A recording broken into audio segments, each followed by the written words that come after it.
Do you want to introduce yourself for the video? Yeah, I'm JakeSymbol.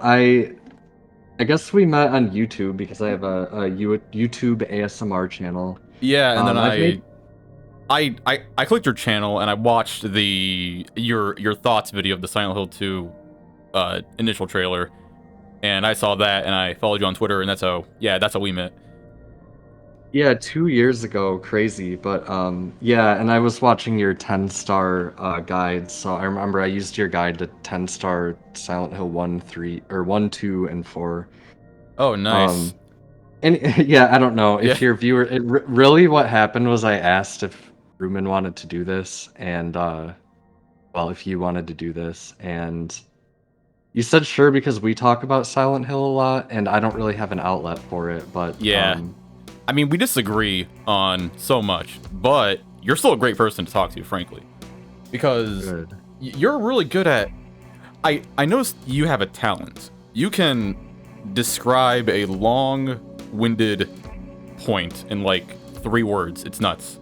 Talked about this earlier. Like, you're very succinct is a way to put it.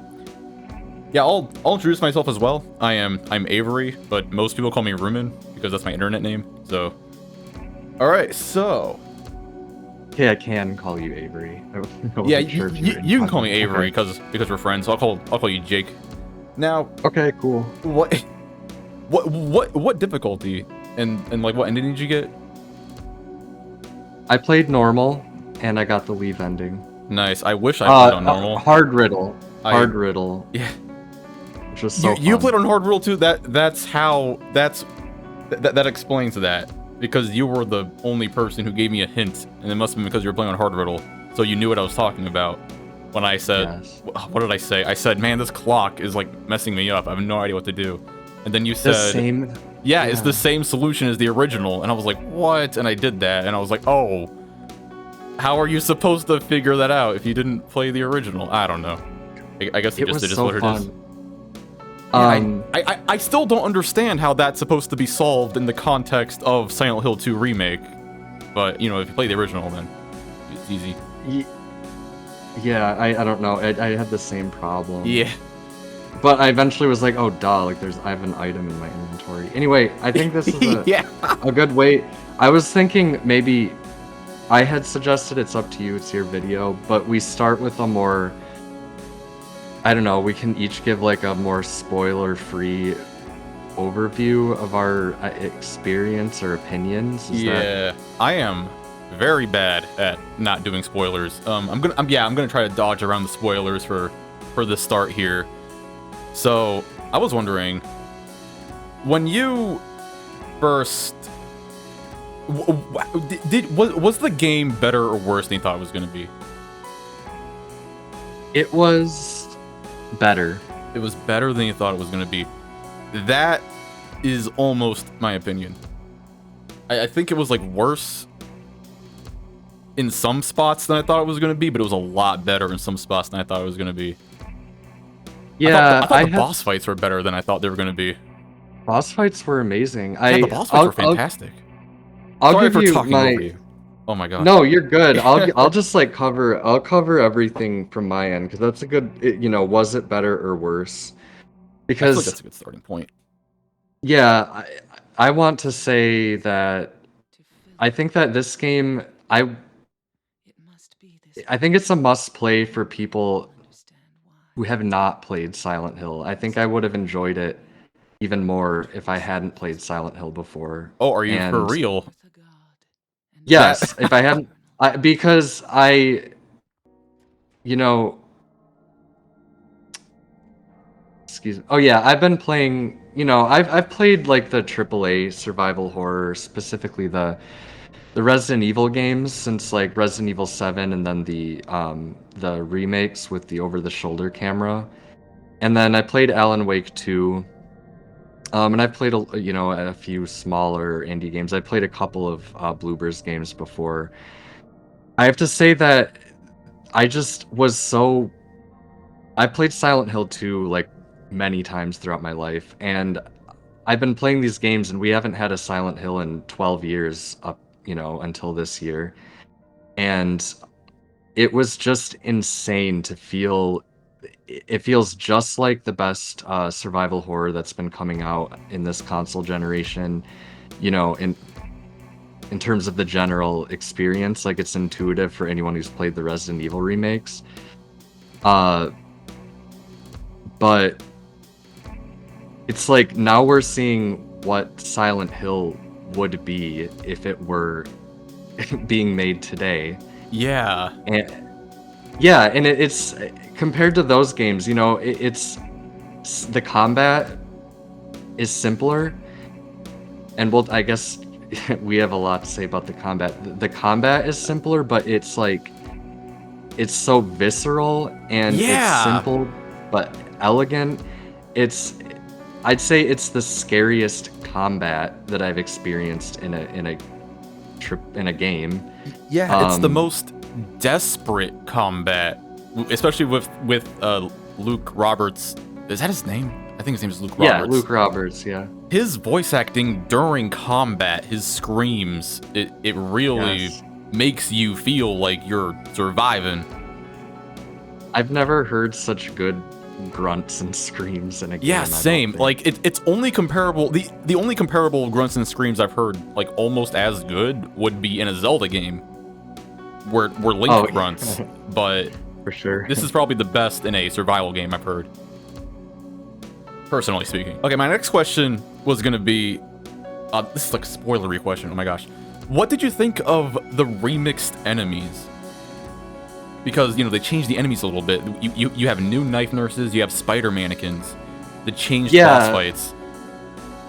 yeah. I have fortunately had those. I think it's good for people to know if they haven't played it that there's remixed enemies. I mean, again, just I love talking about this game not as a Silent Hill game, but as a survival horror game because they were terrifying. And they mix up the. I mean, it was good. I liked that it mixed up the mechanics. The whole experience is louder and more brutal, um, and more desperate than the original. But Yeah, I like liked those. Yeah, I feel like this game did a really good job at being in your face, but also very subtle about it, if that makes uh-huh. sense. Like, it's very, like, man, I don't know how to describe it. It's like it grabs the camera and shakes you personally, but at the same time, it does it respectfully, in a way. Respectfully. Yeah, it is, in my opinion, when, like, after the hospital, the Pyramid Head chase sequence now is like this crazy obstacle course kind of thing, but it's not Uh-huh. overdone. It's not overdone. James says, I can't remember what he says. He says, Maria, go, or something like that. Or no, he says, run. Yep. And him and Maria run through the, the hallway. And Uh-huh. when that happened and the music started to kick in, I was like, they're probably going to overdo this. But no, they didn't. I actually respected Well, the vision, and I saw what Bloober was going for. Like, yes, it's more hectic than the original. It's more than the original in that sequence, but I still thought it was done very tastefully. It was done very respectfully. exactly. Every yeah. Also, the boss No, fights, they're yes. more in your face. The boss fights are more like intense, and I think that's a good thing. I think it makes the boss fights more engaging.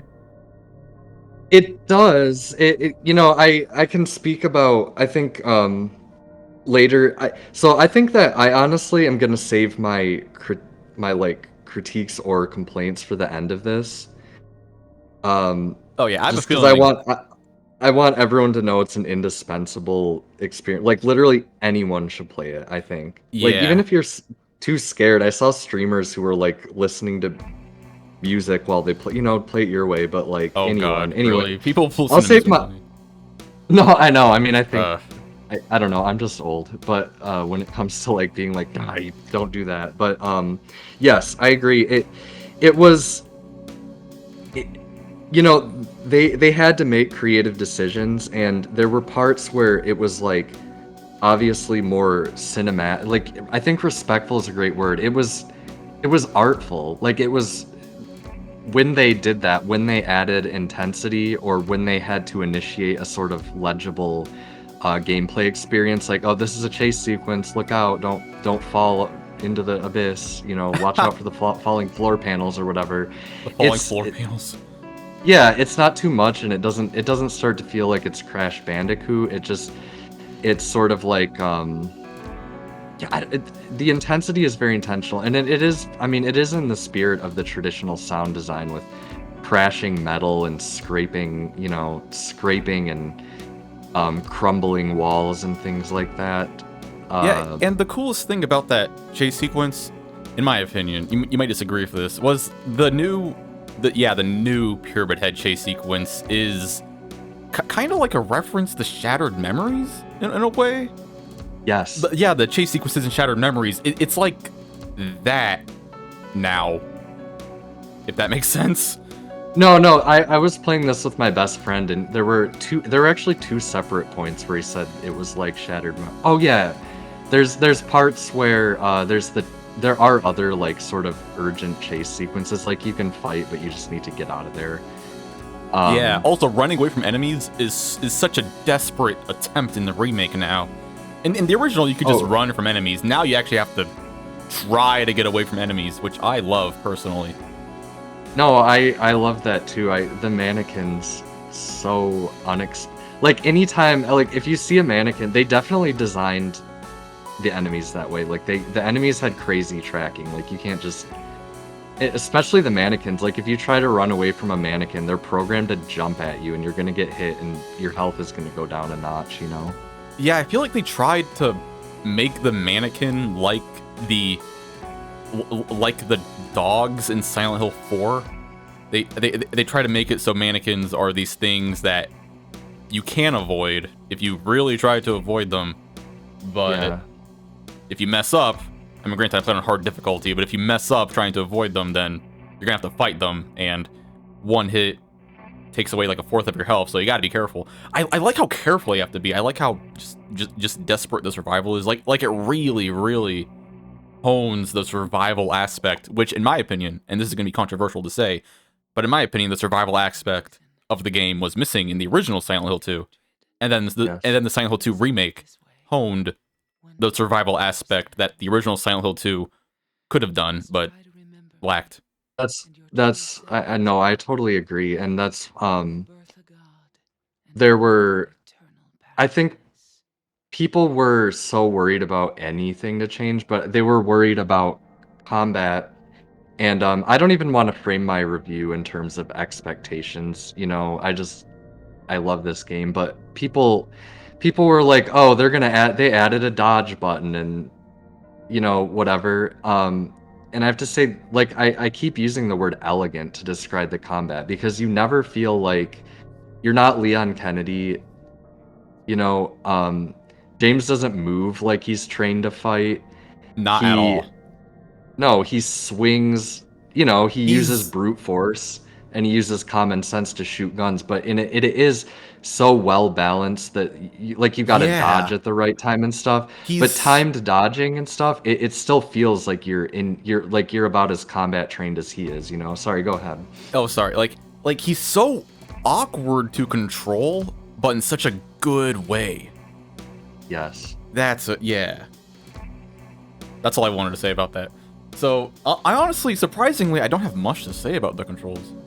I really don't. I was so engrossed and in the game that I didn't even notice the controls. I didn't feel like I was holding a controller in my hand. I felt like I was James at certain points and I was in the game, which is the first time in a long time I've felt that specific feeling. So... And I swear it's like the voice acting. The voice acting has a lot to do with it. Like his grunts during gameplay. It's so emotional, so raw, so visceral. Oh yeah, you mean the controls and the sound in general. Also, I have a question. Did you notice, when fighting in the combat melee style, can you influence the way James swings his weapon at all, or is it like random? think that there's a running attack and a standard attack. Because Okay. I tried using the, what do they call it? The adaptive triggers, holding it down, whatever. I think the running swing does more damage, maybe, but yeah, that's about it. Oh, is that what it is? Because I noticed that sometimes James would do a really slow but powerful kind of baseball bat type of swing, but most of the time he didn't do that. I'm still trying to figure that out. Oh my gosh. I do think that when it's the finishing blow, or when it's like the blow that knocks the enemy down, he does one heavy attack. And I remember one time a nurse spun 360 degrees. Yeah. My friend, we kept commenting on that, like, but yeah. I think, yeah, I don't know. I think his swings are cinematically programmed. You just really, when you're pressing that attack button, it's a matter of like, is this the time to attack, or do I need to stop and dodge? You know. And since you brought up controls a second ago, I had to say, because with the controls, even outside of combat, I again would use the word elegant. It's so minimal. It's mostly pretty seamless. Like, you move through. It's mostly just you're sort of moving through the world in a silky smooth way, and you can interact, and you can move in any direction, run in any direction. It stays, you know, like he can run backwards, and it sounds silly, but when you're actually playing it, it's amazing. Yeah. And then the HUD is, I played with HUD, and I Also, thank you for that. didn't. You told me to turn on the HUD, and then I was like, okay, I will. And then I was like, yeah, I probably should have started the game like this to begin with.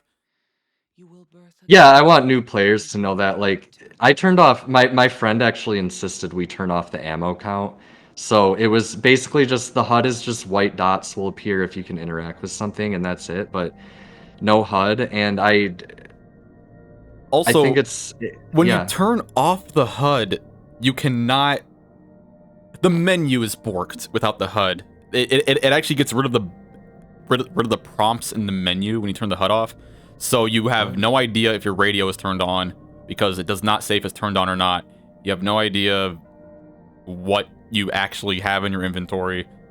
It's nuts. The game is not designed around no inventory, but that's fine. I mean no HUD, but you know, that's fine.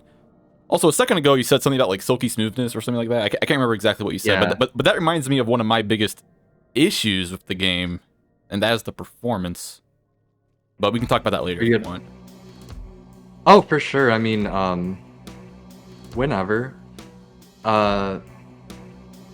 You can, as far as, well, you should talk about your performance experience. I played on quality and it was fine. I had a few, like, very brief stutters to my memory, but, did I say performance? I played on quality mode. Yeah, so my setup is I sit a good distance away from the TV, so I don't need quality mode, because I don't sit close enough to the TV to notice better quality.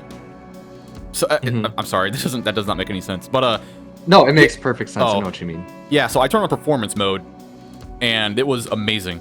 I was like, wow, this is so much more smooth than performance mode. I mean quality mode, but it would dip so often, and I'm probably the only person who can say this. I've had every single Silent Hill game crash on me. I've had, like, you know, Silent Hill 1 through 4, Origins, Homecoming, Shattered Memories, Downpour. I've had each and every Silent Hill game crash on me. Silent Hill 2 Remake crashed on me twice. PS5 version. And it didn't take me out of the experience, but I had this sneaking suspicion. I have this thought in my head that it crashed specifically because of performance mode. Like I don't think the game can handle. I don't think this game was designed around performance mode. I think it's not well optimized. I think the developers definitely want you to play on quality, but I couldn't handle that 30 FPS from so far away, so I changed through performance, and I don't know. Oh, that's very interesting. I did hear a few people. I saw, I think, a couple people complain about performance on PC, but yeah, I played PS5. maybe they right. I played PS5 too. I didn't see any PS5 issues yet, but but yeah, they should they should check that out. I hope they do. Oh yeah, I'm really hoping for a patch. I'm not trying to be a negative Nancy. I love the game. No, we should. I'm down to bring up our, because like my complaints are, that's not one of my real complaints. I think performance is like a hey guys kind of thing. Yeah, I'm like sure come on guys, you there'll know, be patches. Yeah. it's no big deal. Hmm. Then again, I'm like the only person in the world who complains about the performance in Silent Hill 3 of all things. So, yeah. Interesting. The PS2 version or the PC? Oh, the PS2 version, I can't stand the performance in the original PS2 version of Silent Hill 3. The sequence after the hospital where you go outside in the Oh, yeah. in the streets, it just lags. It's crashed on me before. No, it is really bad. I've experienced that too. In that exact spot. Yeah, it's no big deal though. There's a specific part. Okay, now in the original game, you leave the hospital and you run to that one house, and then actually no, that's a wrong way to say it. What I'm trying to say is in the original, the overworld after the hospital is open. Right. You just get the wrench. You go to the graveyard, not the graveyard, the park. You get the key, then you go to the historical society. In the remake, it is a lot more linear. A lot more linear. What did you have any strong feelings about that? I did. That was literally something I was gonna bring up. So another, I guess I'll start with like since I think that brings us to a good topic, and then I'll come back to that nighttime thing. I really liked the open nature of the world, especially in like South Vale at the beginning, and then after the apartments, like in the original. Yeah, like I noticed the game starts extremely open, and then it starts to hone a more directed style as it goes further into the game. It does. I thought the variety, there's basically there's such a variety of dungeon design in the game, as it were. Like you have the beginning, it's South Vale. It's not that big, but like there's some optional exploration, and you can yeah, I loved the see record puzzle. Oh yeah, me too. I loved that. I was like, no way, you're actually like gotta solve this extra little puzzle at the start here. I was like, wait, what is this? A whole extra apartment? Get out of here. I loved it. Yeah, oh my god. They added another little apartment building, and that too, that's one of those things where it's like, it's just like Silent Hill is just full of apartment buildings. Like that's the idea that it feels like, just like any town. But it was so cool for them to like, I don't even know, like just fatten up the idea of that's a weird way of saying it, but the idea of an apartment building, because in the original and in this one, I think that an apartment building is such a uniquely Silent Hill choice of a location / dungeon, and it's... Oh, that's such a good way to say it. That is, oh my gosh. Right, it's so thematically Silent Hill. It's like you're exploring the vacant. You're exploring like intimate living spaces. Yeah, it feels like, you know, there are dungeons in Silent Hill.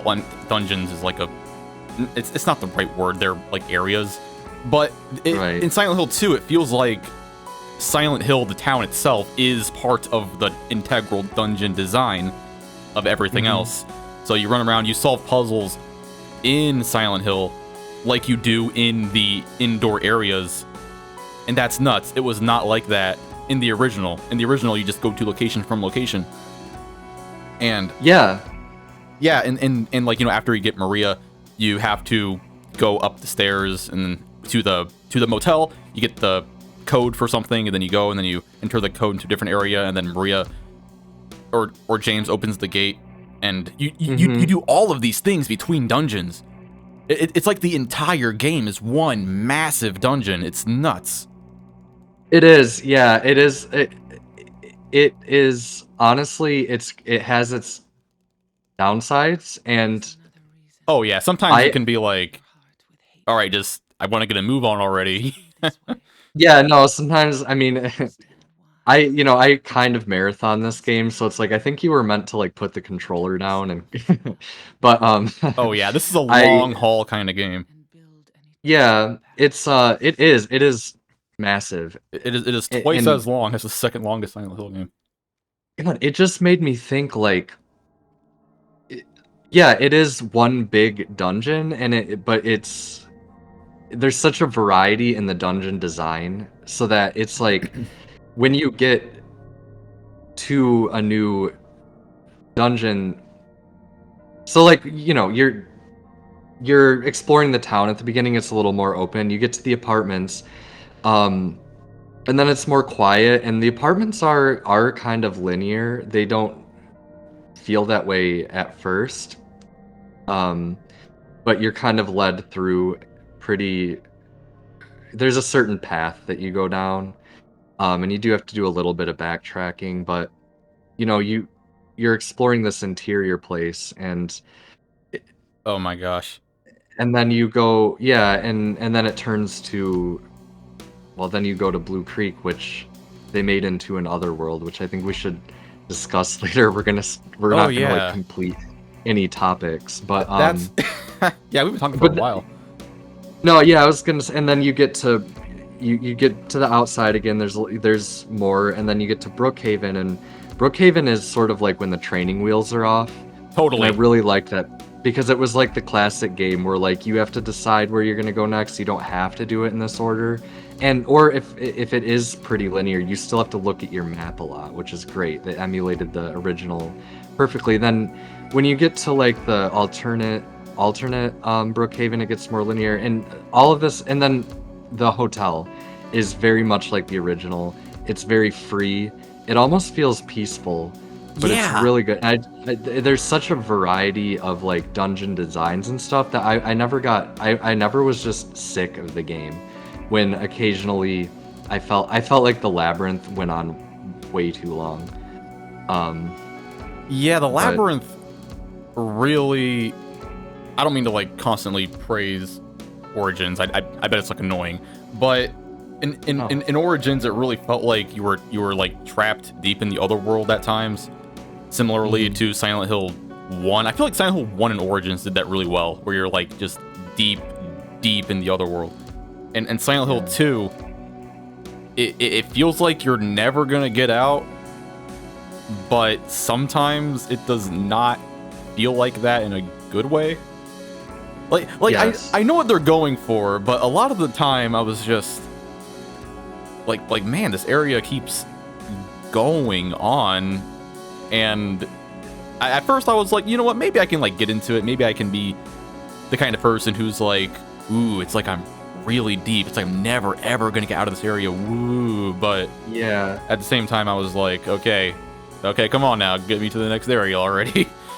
No, exactly. It was a little bit like because those dungeons in the original, I will say that's one of my complaints is that those like the prison in the original it's not like a super short dungeon, but Yes, it's not short, but it's definitely not big. it's yeah, there's a little more it's not that long and it's a little quieter, and with the prison in this one, it was there are there are three. There's the Otherworld Hospital, the prison, and the labyrinth, where it's literally one, two, three, like basically trials you need to complete. Trials, It's for yeah. anyone who hasn't played it. It's not that corny, and it's very fun, and it's very intense and scary and good. But it just goes on a little long, and so it felt like okay, you guys could have cut like maybe two of these branches and made the other two more, potent. Made them, you know, And I but I mean, on the plus side, if you're not looking for Silent Hill 2, they're just fucking uh scary and intense and yeah. Anyway, I just cut you off. What were you gonna say?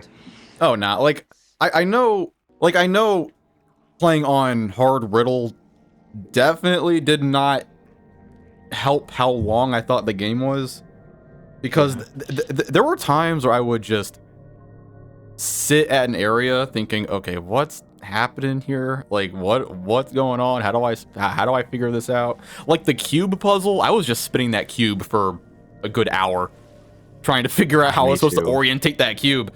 And maybe that's a good thing. Actually, now that I think about it, okay, on a first playthrough, that's the point. You're supposed to get stuck. You're supposed to feel like you're trapped. And then on a second Right. playthrough, it's going to be easier to get through. So, Well, I don't know. knowing you, you'll know exactly how many ways to turn which cube Yeah, it's a next curse. time, It's a or to curse. turn in which direction. No, I love it. I wish I But could forget things. the puzzles, it did feel like there are so many puzzles The in this coin game, puzzle. I and love the coin puzzle. that's one thing. The puzzles are one thing where I got exhausted in the best way. Like I was like, yes, please, the coin puzzle, exactly. Like, please let me sit here at this puzzle for an hour. Yes, I literally spent 30. Sorry for the noise. Oh, no. I live in a city. I spent 30 minutes to an hour on some puzzles, and I was. This is a big bigger point. I wanted to say is that they don't make them like this anymore, and that's why No. I. It's such a That's why I like this classically game. designed game. It's a classic. It's a classically designed survival horror game, and it's like it feels like such a flex. It's like how like really there aren't that many games that use like complex riddles anymore. Um, as part of like a survival horror, like an action horror experience. It just felt like a flex because these could have been some of the best riddles from PS2, PS1 era horror games.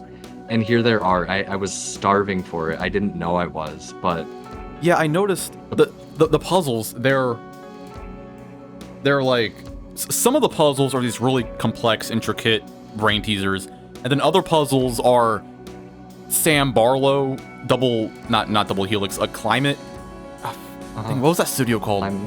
Climax. Yeah, Climax.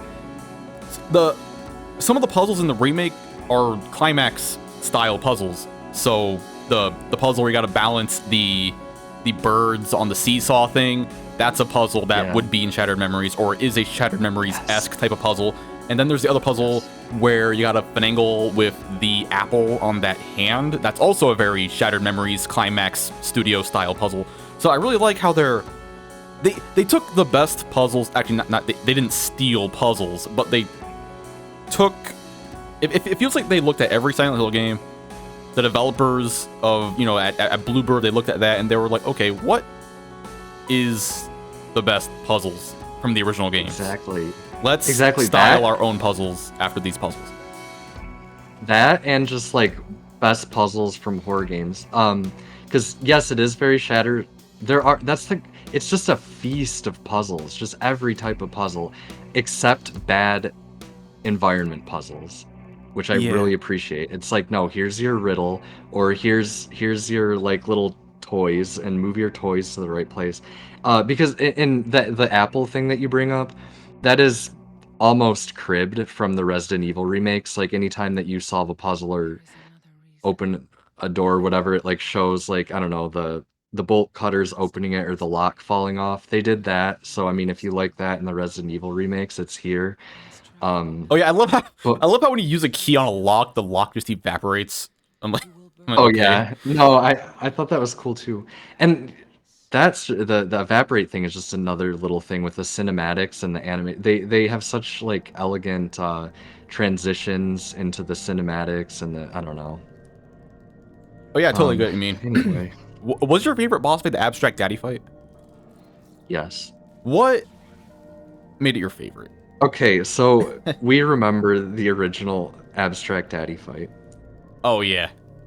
And I remember when I was 10 starring Silent Hill 2, I used your guide, and I remember you were like, yeah, so you take 2 steps back, and then you cross your fingers that it doesn't that attack works. you. And then you use the great knife, and I just remember it was like this, okay, it's a 50-50, and you shoot it and you run around and whatever. But The Abstract Daddy boss fight comes during my favorite, it's sandwiched between like my two favorite cutscenes in the game.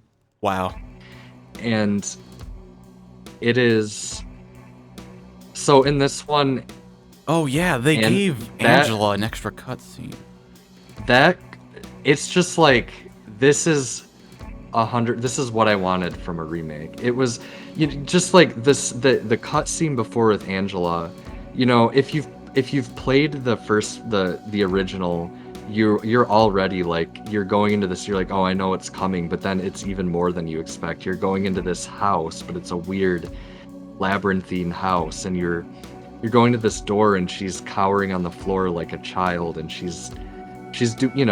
added more Angela cutscenes, which Yeah, are it is so very sad. Angela and very good. And then I don't know what to expect from this boss fight. I saw one shot of it from one of the trailers where I was like, okay, looks like there's a hallway and it screams at you and stuff. And by the way, I didn't play Angela's dad boss fight. My best friend was playing it. I was watching, but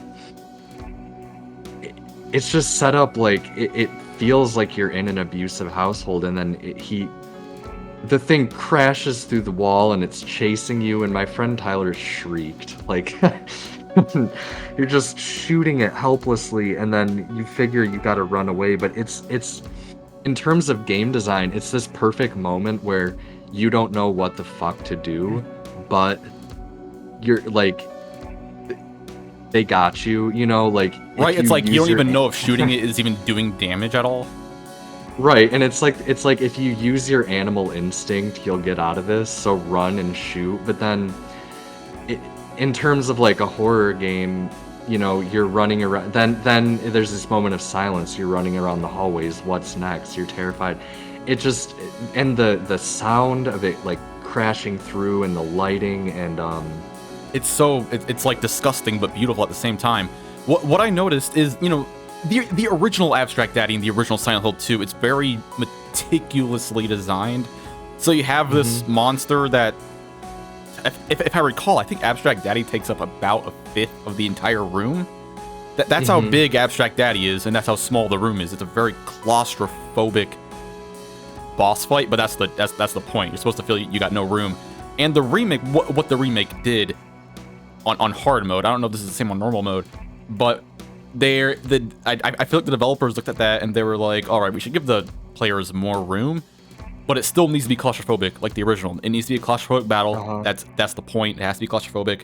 So what they do is they make it so Abstract Daddy is an ever-present, ever-looming threat who does not give you any space. So in the original, the room itself and Abstract Daddy made you claustrophobic. But in the remake, it feels like Abstract Daddy itself is the claustrophobia. Abstract Daddy is the looming threat. Abstract Daddy himself is not going to give you any room to do anything, even if the room itself is bigger now. You got these hallways to run down. I thought it was very elegantly done. It's very cleverly done. Still claustrophobic, just like the original. And again, it's that amazing balance they struck between what is the state of survival horror today, because it was, for all the boss fights, they could have just gone with how the original was, but something I wanted to tell fans during this whole 2-year wait was like, I'm sorry, this is gonna have to be a modern game. Yeah. But they made it like, they made them into actual like interesting, engaging boss fights without, in fact, enhancing everything that was in the original. And so with the Abstract Daddy boss fight, they check the box there. They check the box thematically. Like, it feels like you're getting chased around by someone much larger than you who has a temper. Right. Because Abstract Daddy is now much, much bigger.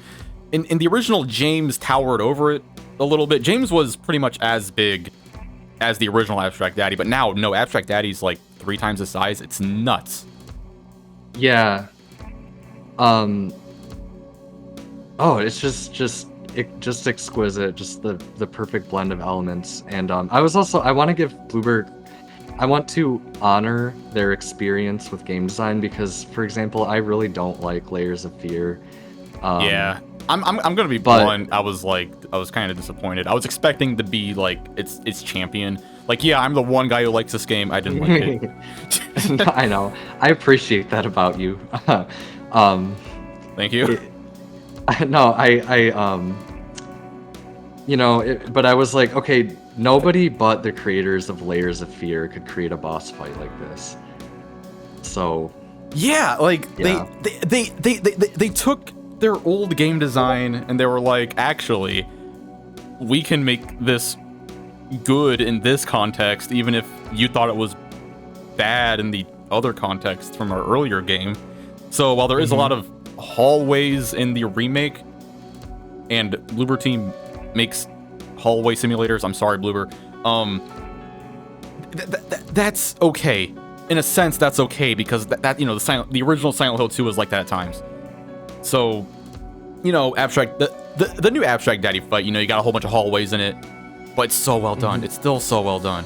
The new Abstract Daddy fight is just really, really good. Also, the new, oh god, I don't even know if I should mention this because it's too spoilery. It doesn't matter. The new final boss is so different. It's like not even the same battle. It's nuts.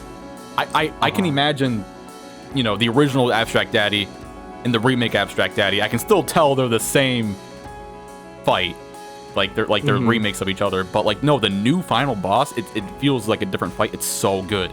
In my opinion, it's such a good battle. I love it. I agree. And I know that's going to rub people the wrong way. A lot of people are going to look at that and go, it's too different. But, if you accept what it is, it's so good. Same. I totally agree. I just didn't. I will say, I've beaten the original a million times, and anytime I fought the final boss in the original, I'm not there for the fight. I want to get it over with, And this one, I was like, I did not expect to be scared right now. The final boss, I don't think detracts anything from the original. If you're The final boss felt like in the original Silent Hill 2, the whole game feels like a poem, and then the final boss is like an exclamation point on that poem. I feel like the remake is less of a poem. It's more like an epic. And then the final boss is more like a continuation. Like, what's gonna happen next? And then the ending happens. I try to remember what it was like to play horror games back then, and that was about what you had. You had auto aim and shoot and whatever. And I mean, the original, you know more than anyone. I don't think you have to apologize, because with your guides of the games, you probably know like the mechanics of those games better than anyone, except maybe some speedrunners. You know how it is, and this one you liked more because there's more that can be done with a boss fight these days. Yeah. Because in the original Silent Hill 2, every boss fight can be beaten in the way. Like, there's a way to beat a boss fight. So Abstract Daddy, you shoot it. You probably shouldn't melee it, but you can. And then you have to, like, you cannot melee the final boss in the original. You can't do that. Right. You cannot melee the final boss in the original at all. You can use the Great Knife, but the remake made it so you can use whatever weapon you want if you're good enough, which I like. You can use anything you want against the final boss, which is really, really nice, because I don't know, the original was so strictly designed. What was the... Do you have like a favorite part of the game? Favorite part? I have a favorite part. Honestly... Let's hear yours. My favorite part is definitely the stretch where you're running to the Historical Society. Okay. Yes, mine too. Are you serious? Let's go. What did you love about it? I'm between that and I'm between that and then the one right after the apartments with Maria, but I found the stretch, yeah. It's just like the music they added to that part is so... I don't even know. I can't describe music, but like it gave me a feeling that can only be acquired by playing that section. It's so somber. I felt cold. I felt physically chilly, even though it was hot in my room. I felt kind of sad. It was nuts, even though nothing sad was happening. Nothing of emotion, of strong prevalence was particularly happening. You know, there was no strong story beats, but just running through that dark street and that music starts playing, and then you look up at the sky. The sky is like a cloudy, kind of like somber color, and then that music kicks in. It was so good. It felt like I was like deep in the story. Exactly. I remember I remarked out loud, me and my friend were playing it, and in the original there are monsters in the street there's I'm sorry to spoil it for anyone, but yeah, I think it's when I got to that part, I said out loud to myself, I'm pretty sure I said, "This is beautiful," out loud to myself. Man, it was nuts. No, I did too, and especially in Rosewater Park at night. There was that cutscene. I mean, we've spoiled so much, but there is a cutscene there that really took me by surprise in Rosewater Park. Yes. Great cutscene, but during the cutscene, there's the camera angles, like the cinematography, and it's just you're seeing leaves, you're seeing hedges and trees, and you mentioned the sky. You're seeing the sky beyond, and no matter what game this was, just the beauty of being outside alone at night that they had there, and it was from this, you go from the tensions and the urban, the decay and the destruction before that. And I mean, something that's just good in itself for this game is how many different types of beauty there are visually, and obviously with music and sound. But this sounds like such a silly point, but like you were saying, just beauty or feeling, but yeah, it's just the raw feeling. I feel like this is kind of a difficult game to talk about because I feel like most of what can be said is trapped in my head and it cannot be physically said in words. It's just how I feel internally, and that's it. I can't really say much because it's just in my head. And something I noticed that added so much to the beautiful atmosphere is the gamma. So in the original Silent Hill 3, I feel like the original Silent Hill 3 is one of the best use of color in any game ever made. Even if you're colorblind and you're playing Silent Hill 3, it just feels so visceral and dark. It's nuts. And what the remake does is it has the deep blacks, and then you enter location, and then the black level becomes more desaturated. The black level looks more gray.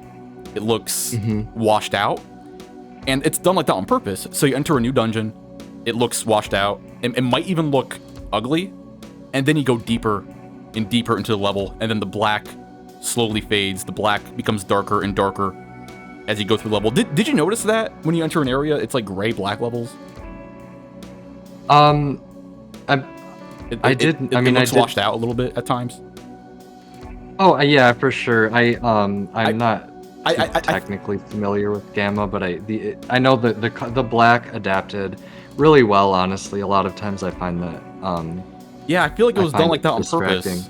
I feel like they did that on purpose, specifically to show the player that they're going deeper and deeper into the other world. So the longer you're in a location, the deeper the black level physically gets, which I really like. And it was so just beautiful. So I would get into these dark areas, and I was like, just a second ago the black was more desaturated. It was more like a gray whitish black, but now that I'm deeper into the level, the black is like dark.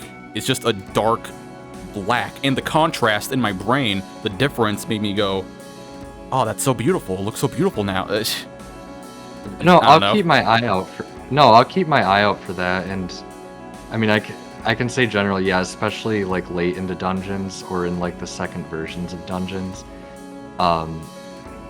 the way the black was oppressive, but in a very, I never felt like a lot of times I don't like dark light dynamics in games. They mess with me. Like I just find it annoying. But Yeah. in a lot of these places I couldn't see very well, but I just felt, this is very technical, but I felt oriented and confident in where I was and that I could traverse the environment and see things. So that's good. But yes, the dark light generally is very well done. It is so well done. I mean, should The we lighting. should we talk about the new cutscene in the not the graveyard, the park? Sure. That's crazy, because Angela, and this is hard to notice because she's such a memorable character, but Angela really wasn't in the original game that much. She was in like No. four cutscenes, and that's it. Exactly. And the remake, they give her a whole new cutscene, and that cutscene really helps make the story less confusing. I feel like a lot of people say, not a lot of people, but I've heard it be said that the remake took away some of the confusing Lynchian aspect of the original. But I think that's a good thing. Not like a good thing, but that is a thing that needs to be accepted and respected because it's for modern audiences. And that new cutscene of Angela helps tie everything together better. It help the story pacing go on a little better. I like all the new Laura cutscenes. That's cool. Me too. In the original, you saw Laura walk by James at the window after the hospital, and that was it. Now you're actively chasing Laura. That's nuts. Yeah. It really helps with the story at that point, because now you know why James is like running through this area. James is like, okay, I gotta go after Laura. Oh, there she is, go after Laura. In the original, he was like, gotta find Mary, and that was that. Yeah, agreed. I was, and I'm for your listeners or just anyone, any Silent Hill fan listening, should all know how skeptical I was of this game, and also know that I'm definitely someone who thinks something was lost after Silent Hill 4 in the series. I don't dislike the ones after that. I like them a lot. I just think there's something missing. And so I was very worried about, again, losing the dream aspect. The dream? And the dream. I don't know. The minimal storytelling. No, it's just. I think you use. It's funny because like the way you describe things is just you always get like your point across in a very poetic way. It's funny. Oh yeah. I mean, I don't know. I used to write poetry, but it had a little bit. All the Silent Hill games have somewhat minimal storytelling. And so I was like, and then of course I'd played a couple Bloober games, The Medium, Blair Witch, and then like some of Layers of Fear. And I was, so if someone told me Bloober Team is going to add cutscenes and they're going to revise dialogue, and the acting is going to be a little bit different, I would have lost my shit. Yeah, I can understand where you're coming from. And I just want everyone to know that it gets my stamp of approval having seen it. Wow. It was great. The game still feels like I don't know. I think people misidentify where the dreamy kind of surreal feeling of the original comes from. Yeah, it's it's so weird. It's like Bloober took the issues. That's a strong word. I don't want to say they're issues, but because I don't know what other word to use, I'm just going to use the word issue. Yeah. It's like they took the issues with their previous games and then put it in the Silent Hill 2 remake, but they made it good and respectable.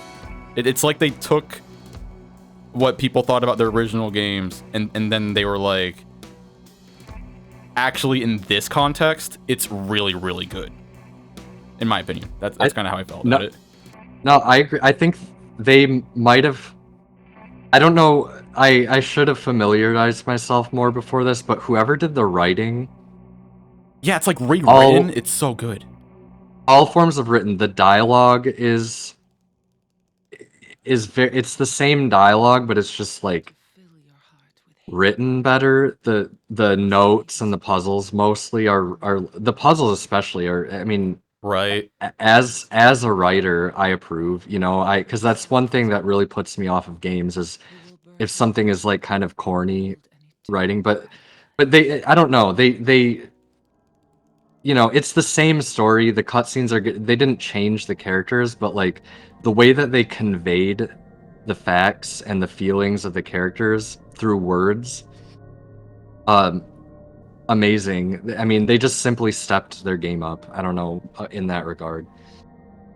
Yeah, like the the new writing, the characters. These I'm not saying this like a bad thing, but these Mhm. are not the same characters as the original. New James is not at all like the original James. The new Eddie is not at all like the original Eddie. Laura's a little similar. Laura is kind of the same. Angela is pretty similar, but these are not. At the end of the day, in my opinion, these are not the original characters. But I still really like these new takes on the characters. I really like New James. New Me James, too. he has such a good personality, and I love the way he acts in cutscenes.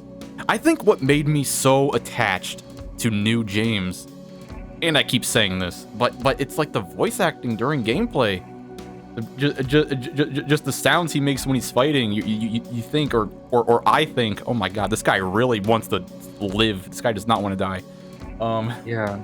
And Oh, New you're just Go ahead and actually finish. Eddie in the original game is my favorite character next to Laura and Maria. So I, at first, did not approve of Eddie. I was like, I can't believe what they're doing to my man Eddie. I can't believe this. But no, I played the game and I respected the vision for what it was. New Eddie's great. Okay, past me Yes. was wrong. I am willing to admit I was wrong. I did not like New Eddie at first. I changed my mind. I was wrong. New Eddie's great. Mhm. What do you want to say? Yeah. Why don't actually? I think you should keep going with because I figured I could give you. Yeah, Oh, just keep also going Angela- on that topic, okay, and then so- I'll just give you my thoughts. So new Angela, she's relatively the same, but her demeanor is different. She's more she's shyer now. In the Yes. original Angela, Angela was not really an introvert. Now, granted, she was jumpy. She was jumpy. Yeah. James would talk to her, and she would go, oh my gosh, because that's how people with PTSD act whenever they're interrupted. But I mean, not everybody with PTSD, but you can tell Angela has PTSD. She was having pronounced trauma reactions. Yeah, definitely. Exactly. Yeah. And know I what you feel mean. like, the remake gave her more of that personality in a way. So in the original, Angela had that worn voice. But after in the original, after James accidentally scared her, James apologized. James said, "Oh, I'm sorry, I didn't mean to scare you." Angela, in the original game, she talked to James. She had a conversation with James, a normal conversation with James. And she did not, in my opinion, in the original, she did not seem uncomfortable with James after his initial introduction. But the remake's different. The remake changed the Yeah. voice acting. It kept the dialogue the same, but the voice acting is different. And the remake, in my opinion, shows that Angela is uncomfortable with James a little bit. Angela is uncomfortable that this random guy is talking to her in the remake. And in my opinion, that's the vibe I got. That's the feeling I got. Yes. Mhm. Angela doesn't like strangers. And then there's Laura. Laura is more mature now. She acts kind of like she acts a little less bratty, but that's in her voice acting. Her voice acting, in the original, she's like that big fat blabbermouth. But Yeah. but now she kind of sounds more disappointed. She's like that No, big fat blabbermouth. Like I can't believe he would share that information. I don't know. I thought it was funny. I thought Angela and I mean knew Laura was funny. I was like, me oh, she's so too. adorable. Me and Tyler, my best friend who we were playing it with, we saw first few Laura cutscenes and we were like, she better still call him a fart face. And Yeah. and then she called him it like 4 times and we cheered. But Yes. Yes. um And she's more cunning. uh-huh. She's like smarter because in the original she locks James and in the original cutscene you can tell the only reason why she kept James in there was because Laura was genuinely upset because she's like, say the magic word, and then James says, just open Yes. the door, you brat, and then Laura as a response says, you fart face, and she doesn't let him out because she's mad at James at that moment. The remake changes that. The remake changes it so Laura just locks him in there because she's being a brat, and she keeps him in there because she's being a brat. Right. It's kind of funny. Well, it felt much. I mean, in both of them, it was like a trick she was playing. Yeah, it was a But trick. this time it felt more calculated because she clearly has a grudge against James because of, Mary, and so she was like, "All right, now's my chance to get him back." Because I feel like in the original, it was, James screamed at her, and that's why she did it. Yeah, In the remake, it feels more like she just doesn't like James at all to begin with. yeah. She was like, "Nope, I'm gonna She's more leave you in that room calculated. 'cause you're a piece of shit." Yeah, she's more calculated, cunning. I love it. Maybe you should go through Mary Maria. Oh yeah, and- Mary Maria. I can't believe I forgot about them. And How then- could I forget about them? I'll give you my rundown. So after that. yeah, Mary Maria. Once again, they're different. They're not the same characters. Let's be real here. But that's not a bad thing. Different does not mean bad. So in the original, Maria is Maria kind of feels like she doesn't know what she's doing. Because in the born from Wish scenario, she wakes up, she doesn't know what's happening, and then once she acquires the information on James from Erwin,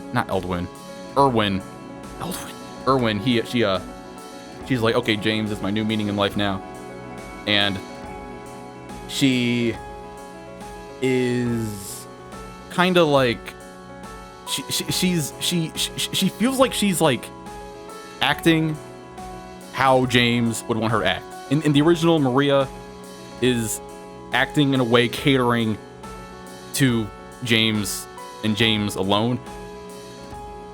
In my opinion, remake Maria feels like that's her actual personality.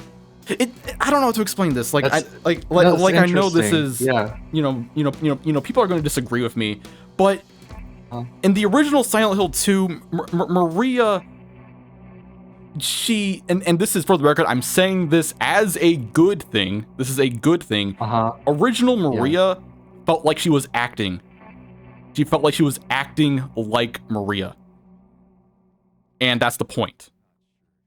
Remake Maria is Maria. She's more genuine with how she acts.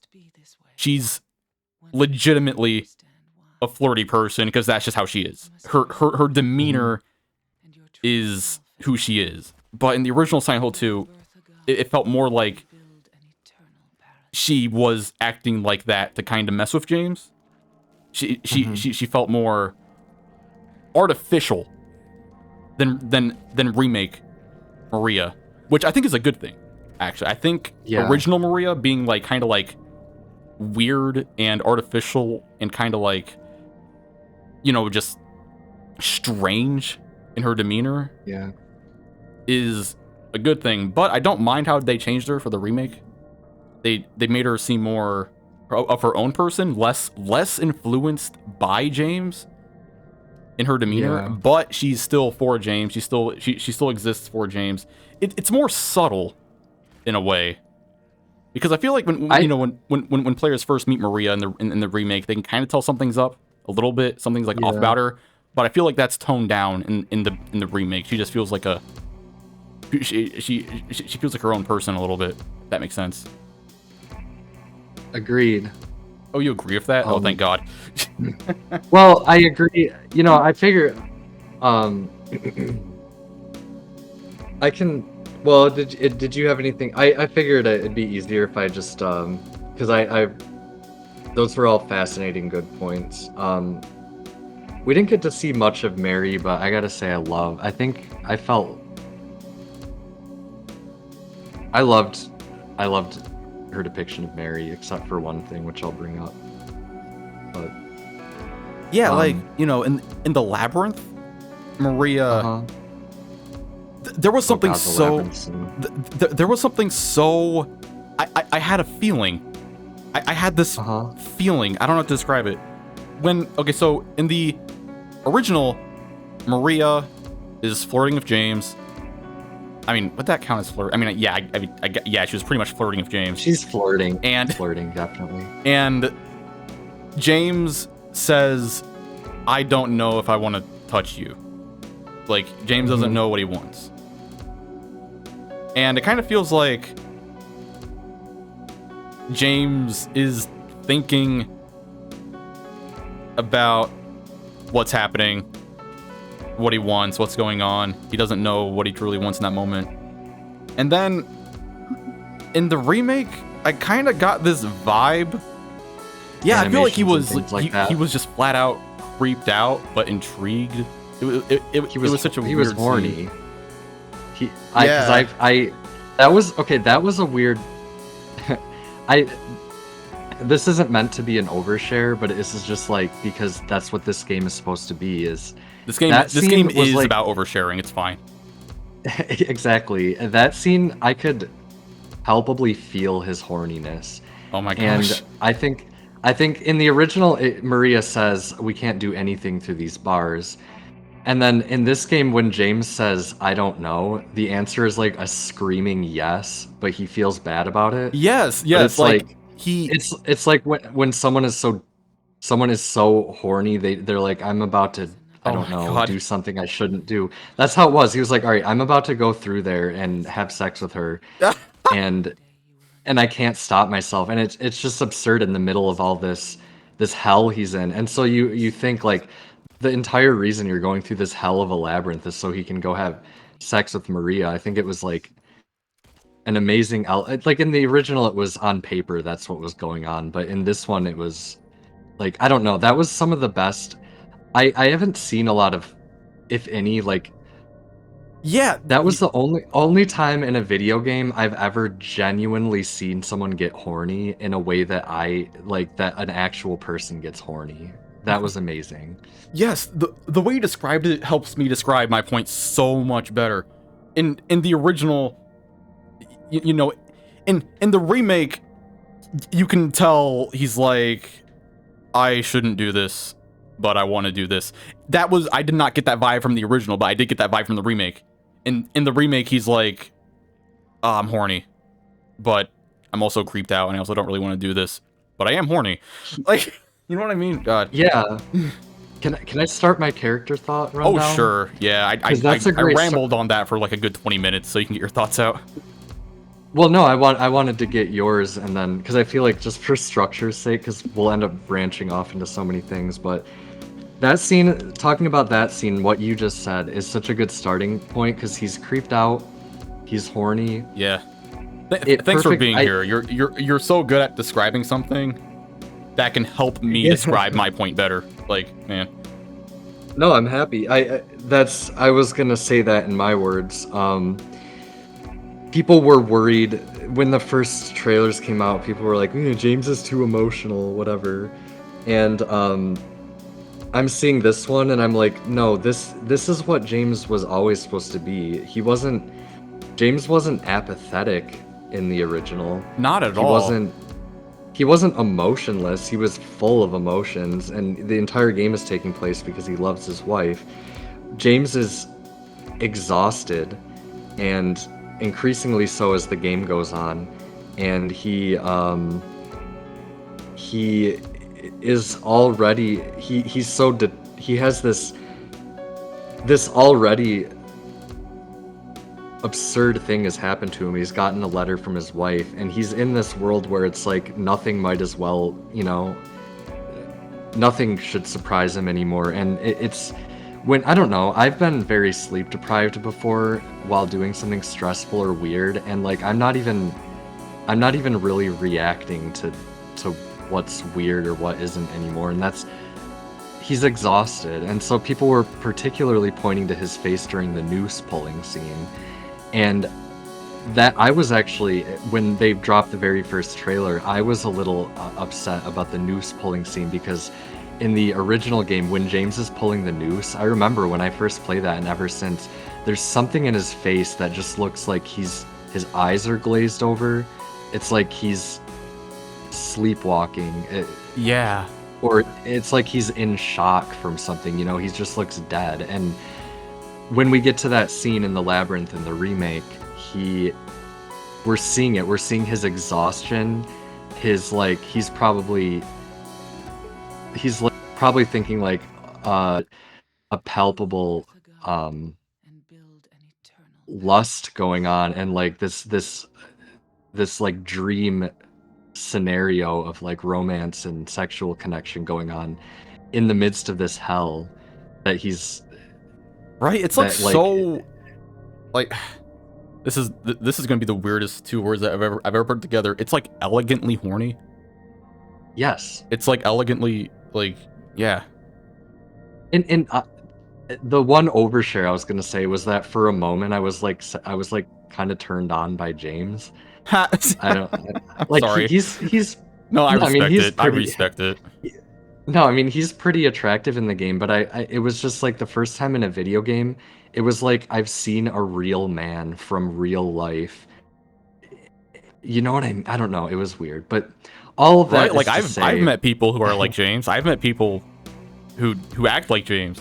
I've been in those situations where someone freaks out, and then a man says, "Okay, why did you feel the need to act this way?" And that's like how James is in the remake.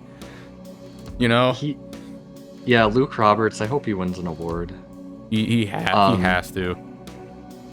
I think I've discussed James enough. I think I think that Luke Roberts deserves every award, and that like not just the horny, but there were so many like normal his performance, naturalistic, top-notch naturalistic acting performance for him. As to your thoughts on Mary Maria, Maria, it's interesting because I didn't think she was. I think that you were talking about these are different characters, and in my mind, they were the same, but they were kind of extrapolated into, they were put into more focus, and there's that aspect because they had more visual realism and also a few more lines, different writing, maybe some more scenes. And then also the other aspect is they had different actors, and that's acting, as actors make choices and they have completely different bodies and voices. And so I felt like Maria, anytime, like when I encountered Maria, I thought like, oh, this is the soul of Maria. This is Maria, but more of a real person in front of you than the original Maria. Like original Maria felt like an illusion. Yeah, and I think part of that is owed to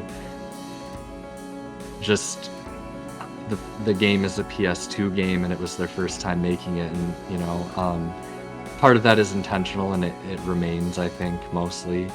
But Maria is innately such an amazing and tragic character because she is her own person, and that's what Born from a Wish is about. It's like the tragedy of being Maria, because she is her own person. She has her own feelings. And that's why. Sorry for interrupting you. Continue. Yeah, go.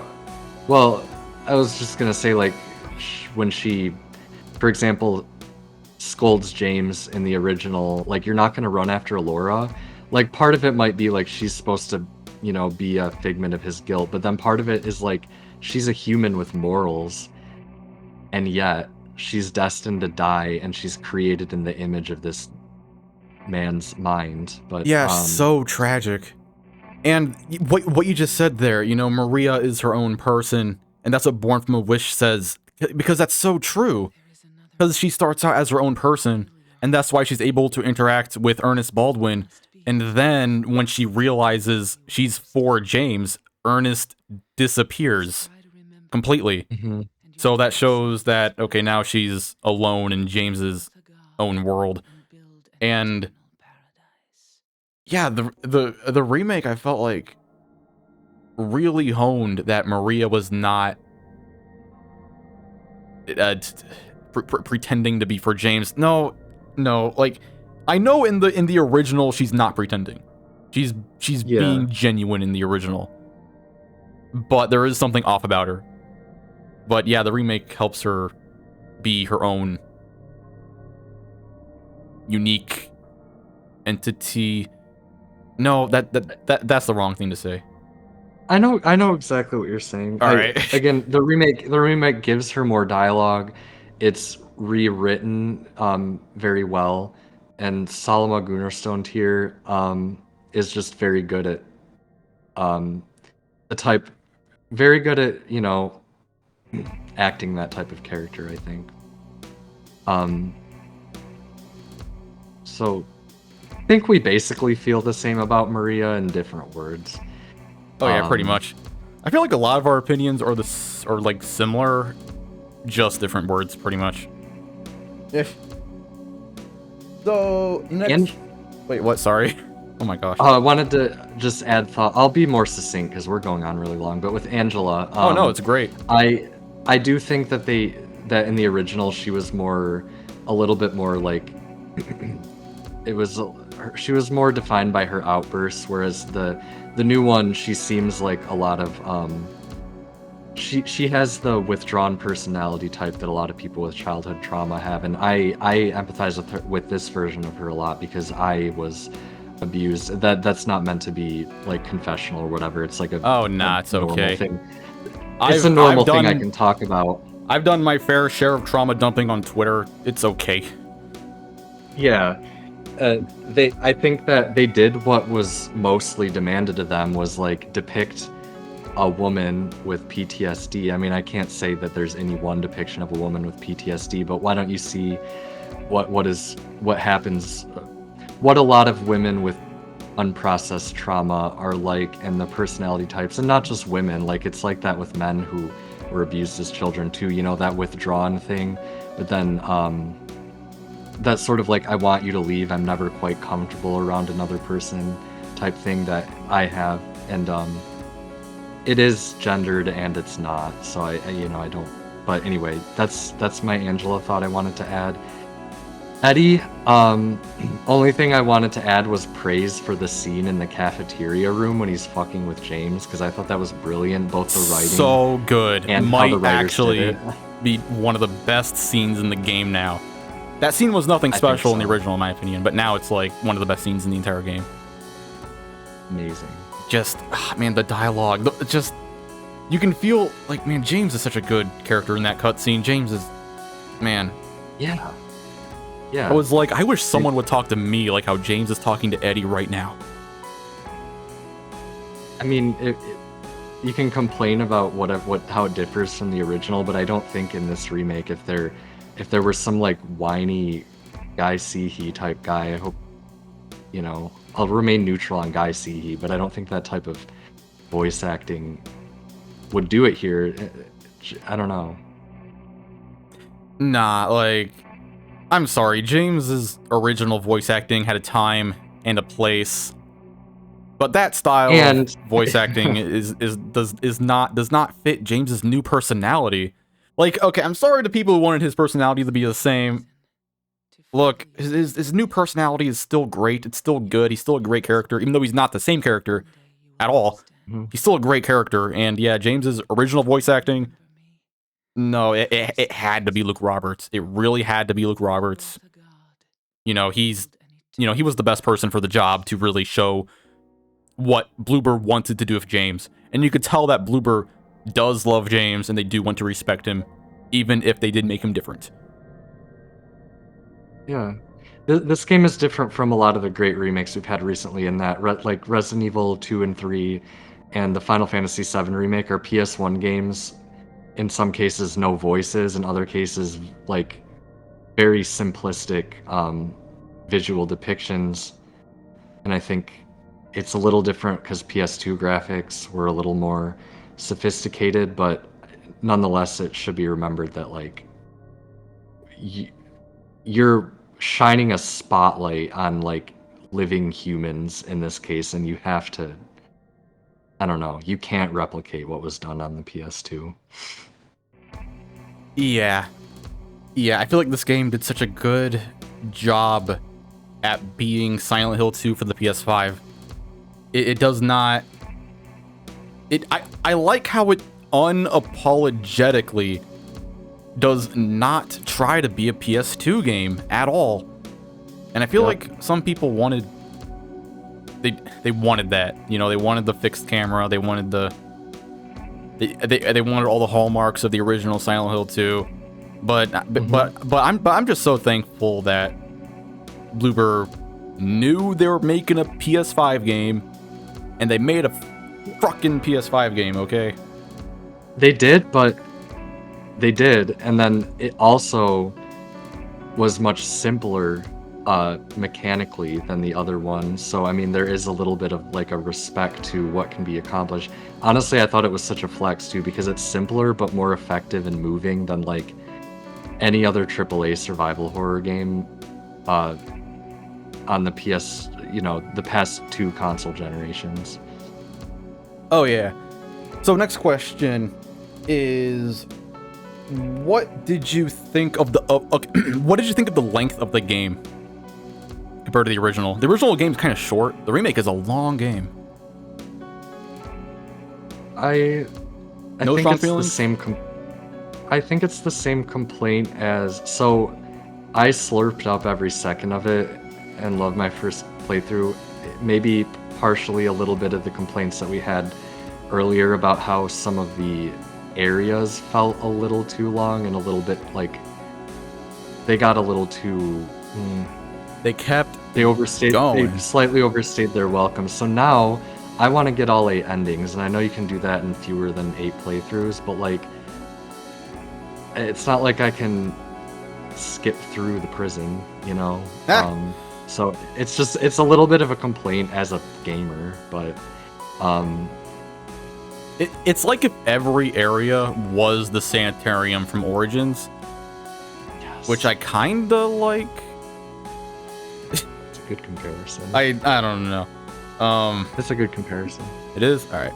Thank you. Now... Oh yeah, so many items. I was shocked. This is such a small thing. I was shocked when I picked up my first ammo pack and it said, "You got 1 bullet." I was like, oh, okay, that's how this is gonna be. Mm-hmm. And to get the ammo you need in this game, you have to pick up so much ammo packs. I'm not sure how I feel about that, but I'll respect it for what it is. Did you? This is spoilery. Did you use the chainsaw yet? Actually, I haven't used it in combat yet. I just started a New Game Plus yesterday, but I used the board for the first enemy because I didn't realize I had to equip the chainsaw. Yeah, in the original, the chainsaw was it was basically like a shotgun of infinite ammo. Now it's so funny. So I don't want to spoil how the chainsaw works. Go ahead, that'll help me. but there's this extremely annoying joke the developers put in where James, when you use the chainsaw for like 5 minutes, James will just stop in his tracks and you can't do anything. You are stopped in your tracks when this is happening, so you have no control over James. And James does a sick little pose like he does in the original game, and you have to wait till he's done. And then he's like, okay, I'm gonna move. I'm like, why did they do this? Like, James, because in the original he leans on it like a cane, which is kind of funny. But now it's like Yeah. you have to wait for him to stop doing it, which is nuts. It's like the developers are like, remember when James did this? I don't know. Yeah, it might be a little bit of a it sounds a little bit Soulsian, where it's like, haha, the developers sometimes are fucking with you with difficulty, so Yeah, it's 'cause funny. isn't it like a one-hit kill on common enemies? Most of the time. You have to hit them with the chainsaw while they're down some of the time. It is a one-hit kill on spitting mannequins. Not mannequins, lying figures, the one that spit when you down them. It's one-hit kill on them. Uh-huh. New mannequins. Oh my god, new mannequins. Remake mannequins. They just... Oh god. I swear they've killed me so many times, and I never even saw the mannequin. So whenever I was playing this game and I was killed by something I could not see, I knew it was a mannequin. Every time I knew it was a mannequin. Every time I got hit by something and I'm like, what hit me? I knew it was a mannequin. Because that's how mannequins work in this game. I'm not sure how I feel about that. I find them very cheap. But I was playing on hard mode, so... Yeah, to me it amounts to a nitpick, but I did in about near the end of the game, you know the deal with the mannequins.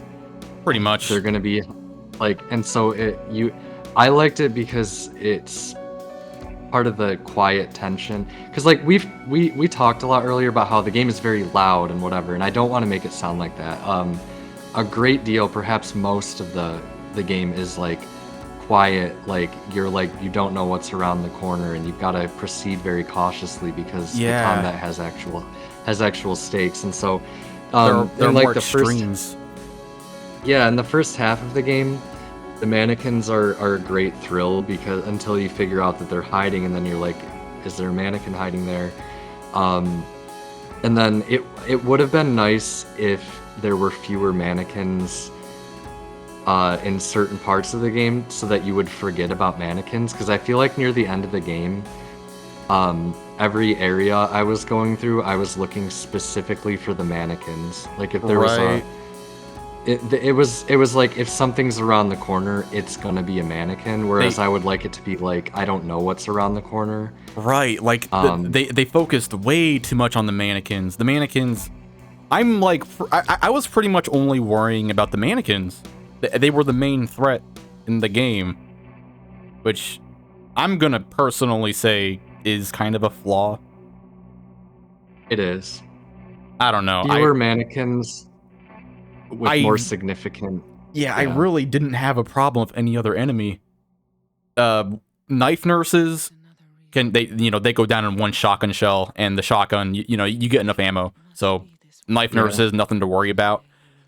Pipe nurses, they have a lot of health, but when you practice fighting them, they're actually easy to dodge if you just practice fighting them. I recommend anyone who comes across their first pipe nurse to just make a save before it, and then just spend a good 20 to 30 minutes fighting that one pipe nurse with melee style, and then you won't have problems with them afterwards. But I never, ever got used to the mannequins. I never adapted to them, which... frankly, just it could be a skill issue. That could just be my fault entirely. But it's to compare it to, because I mentioned Soulsborne a minute ago, but like the Dark Souls games, I ended up playing it a bit like those, especially Dark Souls 2 for anyone who's played, which is there's a lot of environmental traps, a lot of monsters placed in a certain way, and the best way to get through the game is to proceed cautiously and methodically and pull them where you can and look out for them. And so the game requires that of you. It's just like, eventually you're like, okay, it is gonna be a mannequin if there's gonna be an enemy that's an issue in this area.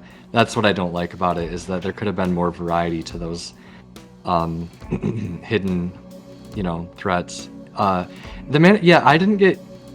I mean, they're erratic and like you can dodge them, but I also, another half of it about the mannequins is that like, just as long as I get my first handgun shot in, it's over. Shoot it in the leg, it goes down, then melee it to death. And so it's sort of like that was sort of like the whole strategy. Same combat rotation. The entire game, well, not the entire game, that's an exaggeration, but I would just be paranoidly holding my gun up, and then I'm like, oh, there's a mannequin there, shoot it in the foot, shoot, like, actually, now that I think about it, it was fun at times. It was fun at times to just see a mannequin and be like, another mannequin, God. You know, so there is some charm to it, you know, mannequins are kind of funny at times. They were like they were mischievous. It was mischievous. That's a good way to put it. Yeah, I did love how like you'd see a mannequin scamper away like when you entered a room and you're like, all right. You're like, okay, where are you going? Legitimately, through the end of the game, that scared me. And I know we're putting like a laser focus on, or you know, we're putting up a microscope to the mannequins right now. I don't want anyone to think that the game is not just the mannequins enjoyable. Yeah, it's more of like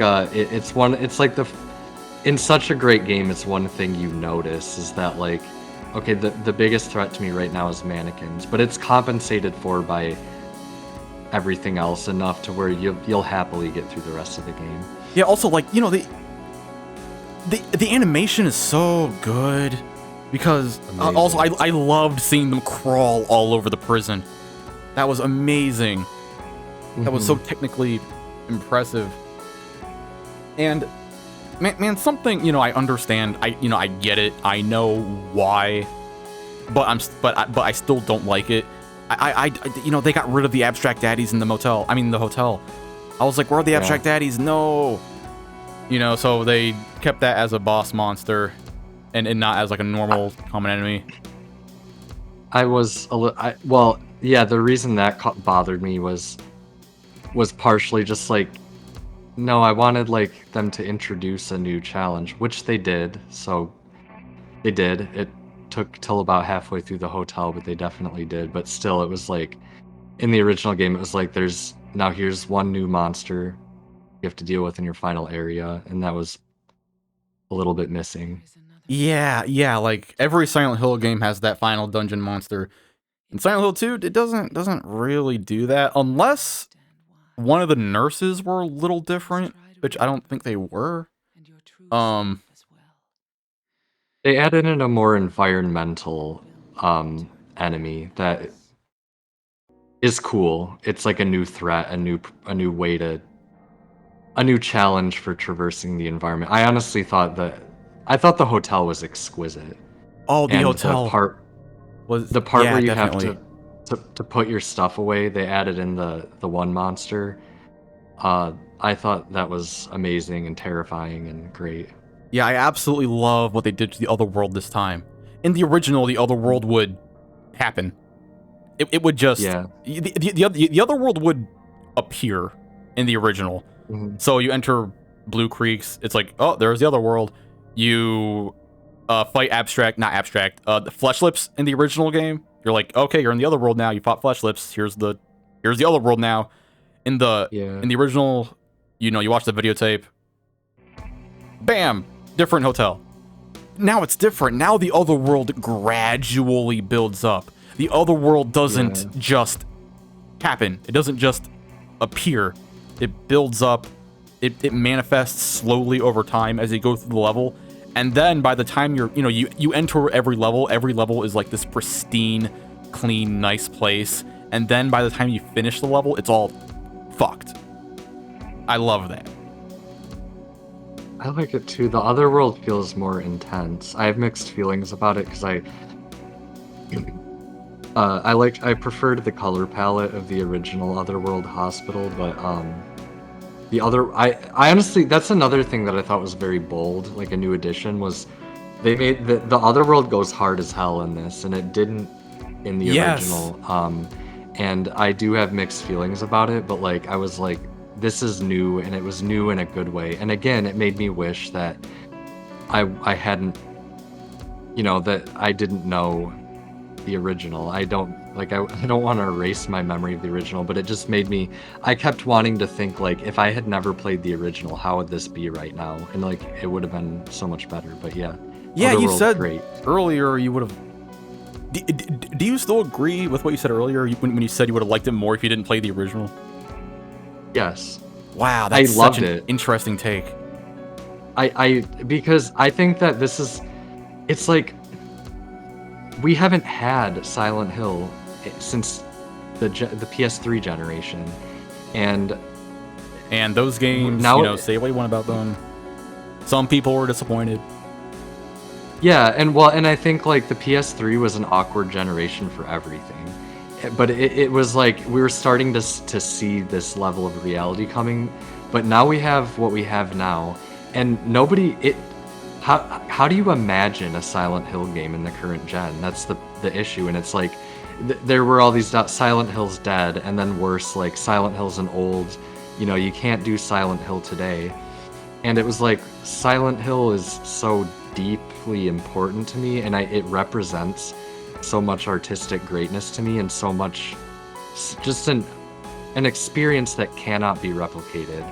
And I've eaten up especially the first 4 Silent Hill games, which I think are just timeless. Like, I don't know. And so it's like there was obviously, among the fan base, there was a lot of pessimism. And then outside the fan base, there was nostalgia and enthusiasm, but it wasn't like nobody knew what is Silent Hill now. Oh, And then yeah. this game comes along, it nails it in the current gen department. It answers exactly what Silent Hill is and could be today, and it shows that nothing else can be Silent Hill.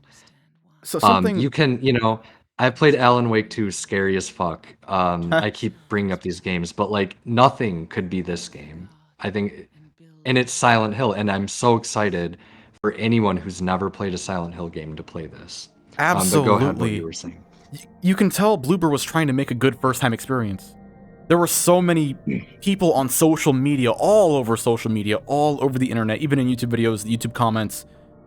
Even if you go to a game store, you might see someone mention this, or if you straight up conversations, people are like, I've never played a Silent Hill game, but I'm so eager for this remake. It looks so good. It looks gonna be so good, and Bloober knows that. Bloober knows this is gonna be many gamers or people in general their first Silent Hill game, and they wanted it to be they wanted to kill it. They wanted to knock it out of the park. They wanted people's first Silent Hill game, which is very likely going to be the remake, as much as that might upset people. They wanted it to be the perfect first time experience, as well as being a great experience for veteran players. They were catering to both audiences. They wanted to cater to people who are fans and newcomers alike, and they've struck the perfect balance, in my opinion. It is new. It is the perfect amount of new for veterans, in my opinion, and it is the perfect amount of just charm and fun and scary for new players. And if anybody watching this, this is their first Silent Hill game, you don't know if you should start with Silent Hill 1 or the original. And in my opinion, Silent Hill 2 Remake, in my opinion, it's a perfect Silent Hill game to start with. Exactly. And again, just to give Bloober Team credit again, because I feel like I had a patronizing. I was, I try to be mentally healthy and not let like negativity and pessimism and anger rule my life. So I was like cautiously optimistic, but I just straight up didn't like see them as capable. They're obviously, and it was patronizing of me because their old games were great big efforts with a smaller team and a lower budget, and they did great things, but like I didn't see them as capable of making a just smash hit AAA game, and they fucking did it. And it's just so it's like so like don't they did it's like it just that's one of the greatest things that people is when you just like I don't know, like gay, if you're gay, you'd be like, she did that, or she did that. she understood the assignment, like she understood these. She spilt tea or whatever. Yeah, I don't even know. She served, like she just fucking she ate them up. Oh god, I love gay lingo. Sorry for saying that. Yeah, no, you can. Yeah, okay, it's respectful. She ate them up No crumbs.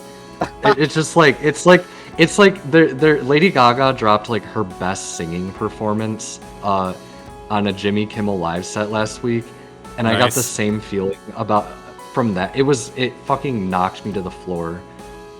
You know, it's Can you funny. still hear me? Yeah, of course I can Oh still no, hear never you. mind. Because like And I got the same feeling from this game, but yeah, because everybody's biggest problem with the medium was that they say it tells traumatized people to kill themselves. In my opinion, the biggest problem with the medium is that's just a bad game. I don't care about its message. Like, oh my god.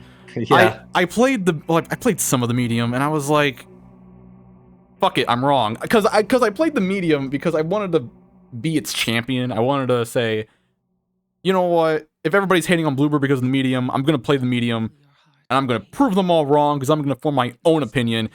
And then I played the yeah. medium and I was like, I don't like this. But no, then they made the Silent Hill 2 remake and I was like, no way. This is way better than the medium. They killed it. They honed it. And I'm so I want happy to for them. know. Me too. I want to know real. I want to know everything. This is all probably like, it's probably not good business sense to share all this, but I want to know like what their budget was, who they hired. You know, I know that there was an intense amount of love and determination and effort like in the existing team and in the, you know, the team structure in itself. I'm not downplaying that.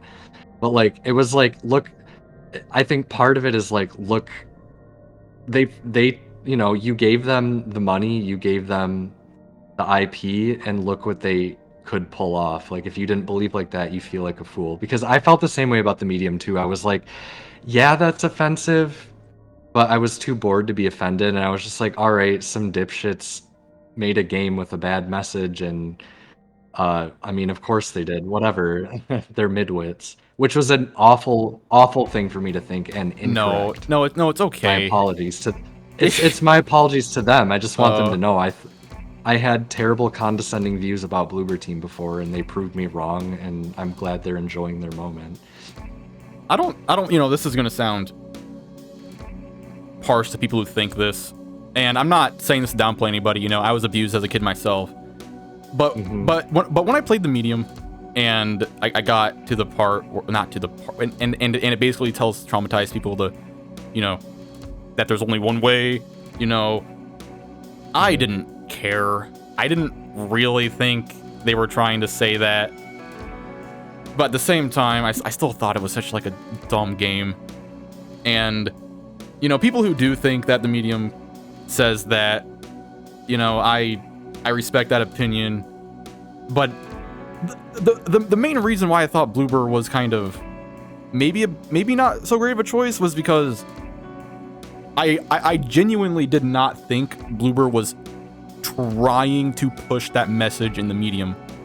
I thought they were just, this is gonna sound so harsh. This is gonna sound really, really harsh. Hmm. I thought they were genuinely too stupid to know that's what they were saying in the medium. Exactly. So Yes. when they were making Silent Hill 2, I thought something so dumb is gonna be in this game. They're gonna put something in this game that is so tone deaf. But in my opinion, they didn't. They didn't. And it felt like their old games, like psychological horror was a gimmick. I think people don't discuss enough how bad the story of Blair Witch is, too, in terms of. I don't like to talk about, like you were saying, like the message. Like, I don't think anything has a message, and that's not the point, is like, because that's. You don't need to have a message, but I just thought it was more like, you guys don't really get it. Like, these people aren't real. And I think maybe what you were thinking about the medium is like, well, that doesn't offend me because like I don't think they really know what they're talking about anyway. Yeah, I thought they And just. I thought it was. This is also not the right thing to say. People are gonna take this the wrong way. I thought it was harmless. yeah, Just I was like, whatever. You know, it is what it is. yeah. Harmless. No, and I shouldn't say that. I guess as not to end our point on talking shit about Bloober's old thing, I think it inspires me that in all respects they became better writers and thinkers. for the Silent Hill 2 remake. As just they're just artists now. I mean, everyone in, especially the writers and the visual designers and all that, everyone in Bloober is now so much stronger of an artist for having made this game. Definitely a stronger artist. That's poetic. Did you think the remake was like too combat focused? Um,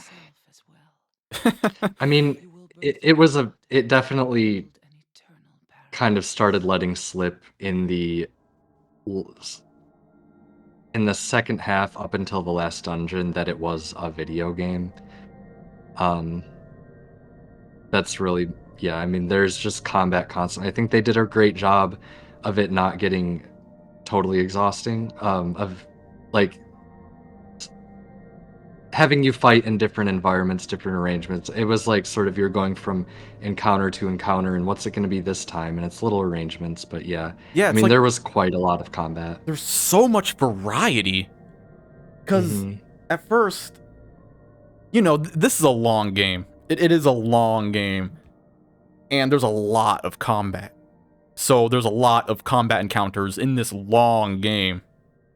But it's like, it keeps staying fresh, Yes. which is impressive. That is so impressive for such a long and combat-centered game. Because Yeah. you're just going through these areas and you're like, man, so many enemies. And then you go to the next area and you're like, wait a minute, this is a little different. I need to make a different strategy here. This Yep. combat feels new this time. That's nuts. Because in the I love Team Silent, but in the Yeah. Team Silent games, the combat was the same throughout the entire game.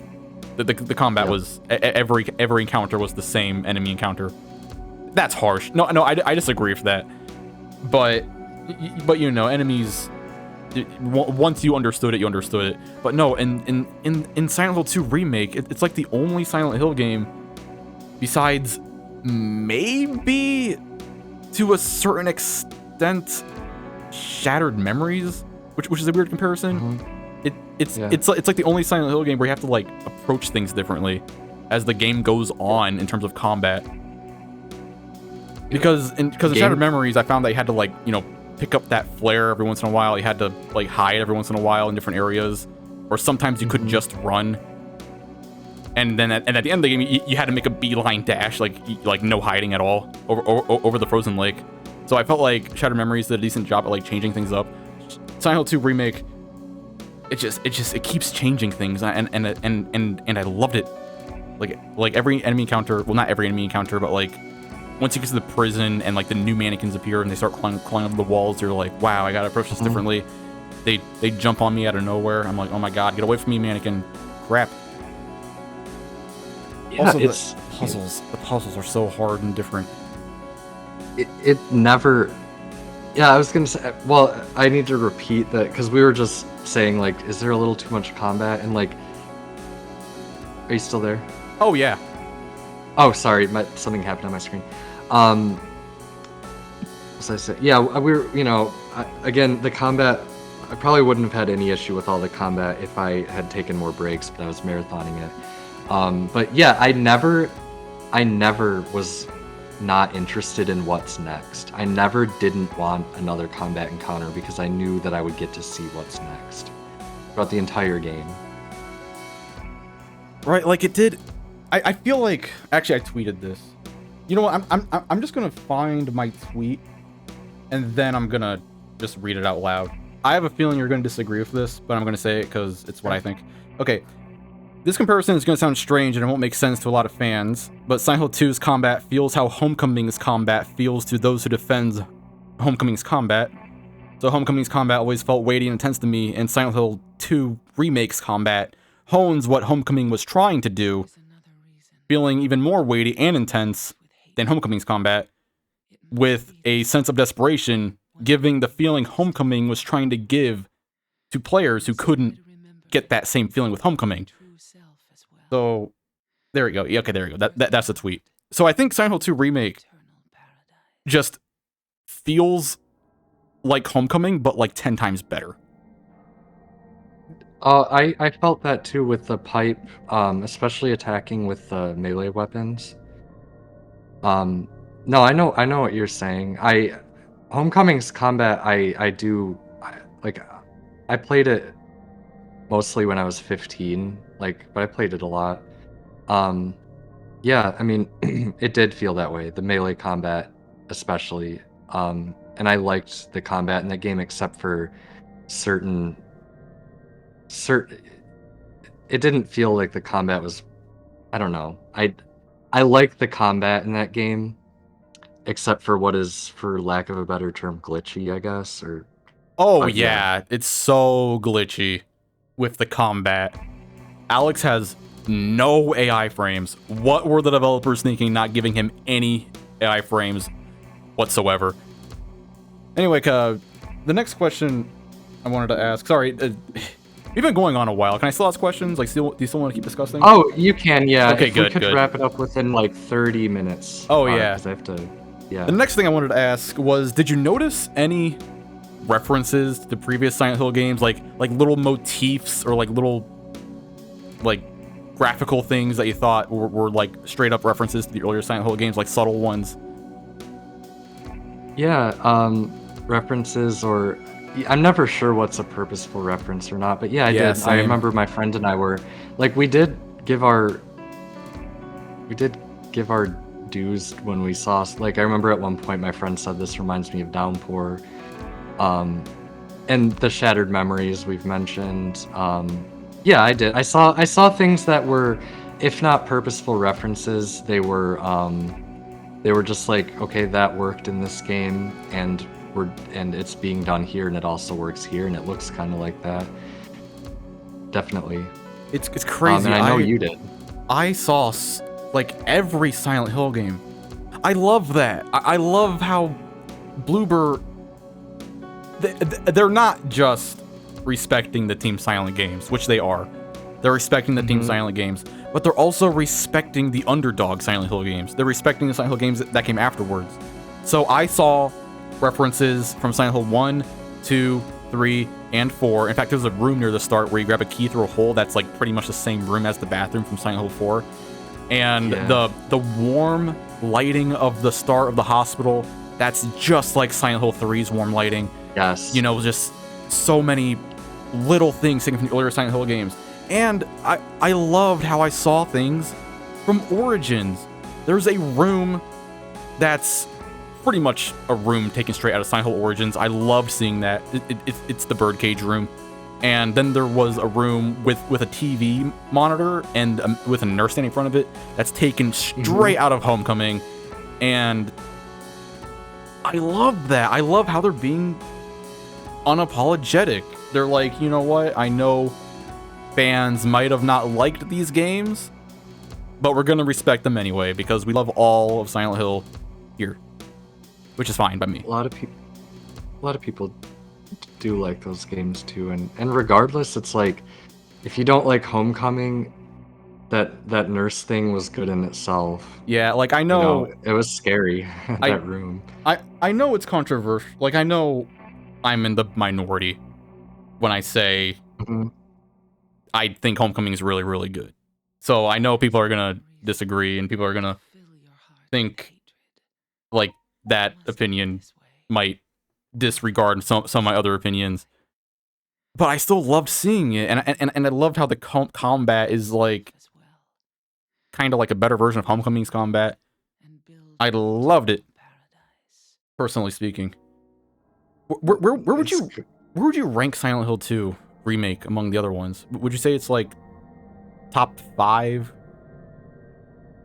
Oh, like in my game rankings, it's depending on which S. I don't know. I mean, probably. Oh, is it too early to say? Too early? I don't think so. I mean, as of now, it's my favorite, or it ranks just under the original. It depends on whether I'm in the mood to play through the original. Yeah. You know, I still don't think the original, as an emotional experience, was can be replaced, but I definitely think it's the best.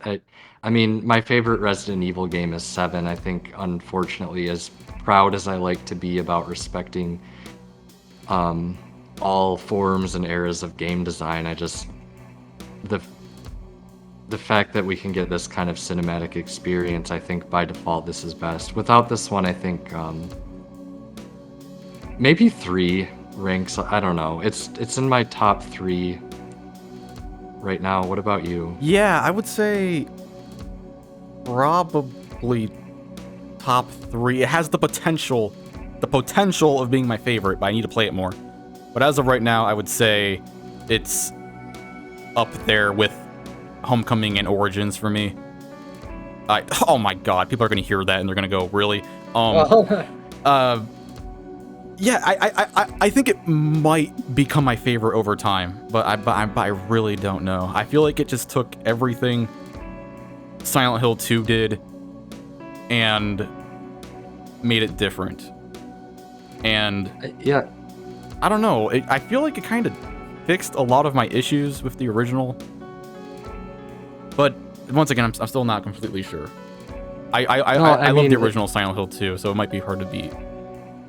It is sort of apples and oranges, like with Homecoming and especially Origins too. It's like we haven't, like, unlike a lot of older franchises, we haven't been watching this franchise grow over the past decade plus. It just went away and then it exploded into the current gen. You know what I mean? So it's really hard for me to compare because, like, when I want to play a Silent Hill game, I'm playing a Silent Hill game. And that's always been a retro experience. And now here's a AAA experience. I hate. No sorry, way. That sounded corny to me. That is Here's such a current good gen point. Experience. That is such a good point, dude. You're so good at making such a good point. Like, yes, I'm sorry. The other Silent Hill games are like retro games, and then the Silent Hill 2 remake is not a retro game.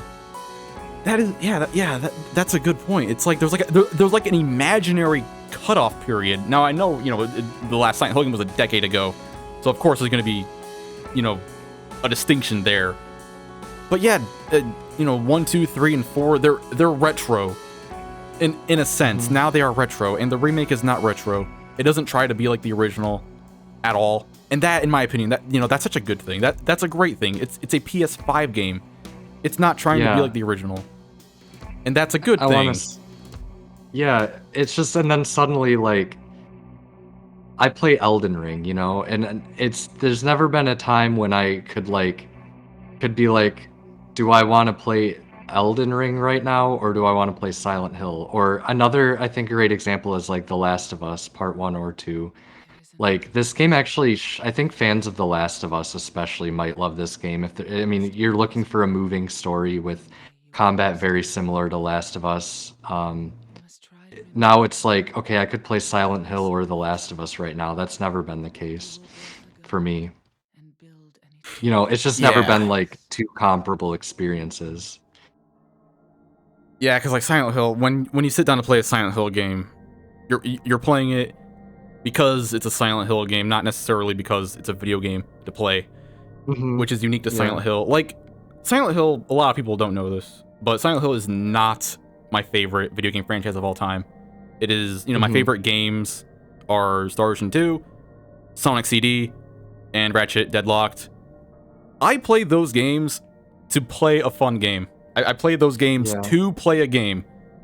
But no, Silent Hill's different. Silent Hill is unique. When I play a Silent Hill game, I think, all right, I'm playing this because this is a Silent Hill experience separate from other games. I'm not playing this because it's a video game. I'm playing this because it's Silent Hill. Yeah. That's so unique. All right, well, is that all? Is there anything else you want to say? Any final words? Yeah. Okay, I thought it would be fun. I don't want to end. Okay, I'll just say my nitpicks and then I'll reiterate. Great. Yeah, I can give like ending. I can be here a long time, by the way. Okay, good. I think my boyfriend is supposed to meet me. I don't want him to feel neglected, but I will. You can add in your thoughts, but these are the final 2 things I will introduce, and I'll try to say them succinctly. Now, these are we did our critiques throughout, which were not very light. If it happens that anyone who works on a Silent Hill, I would only share these critiques, or if it happened that any developer would just take my thoughts into account and think about it when making future Silent Hill games. They take everyone's words into account. I hope they do, and I hope Bloober Team does not feel hurt that I said awful things about them earlier. And oh nah. I mean, much to my dismay, I wish Bloober Team didn't listen to everybody, because some people shouldn't be listened to, but they listen to everybody, and you definitely didn't mean any harm. You know, you're not. I didn't. You're not a hater. Yeah, you know.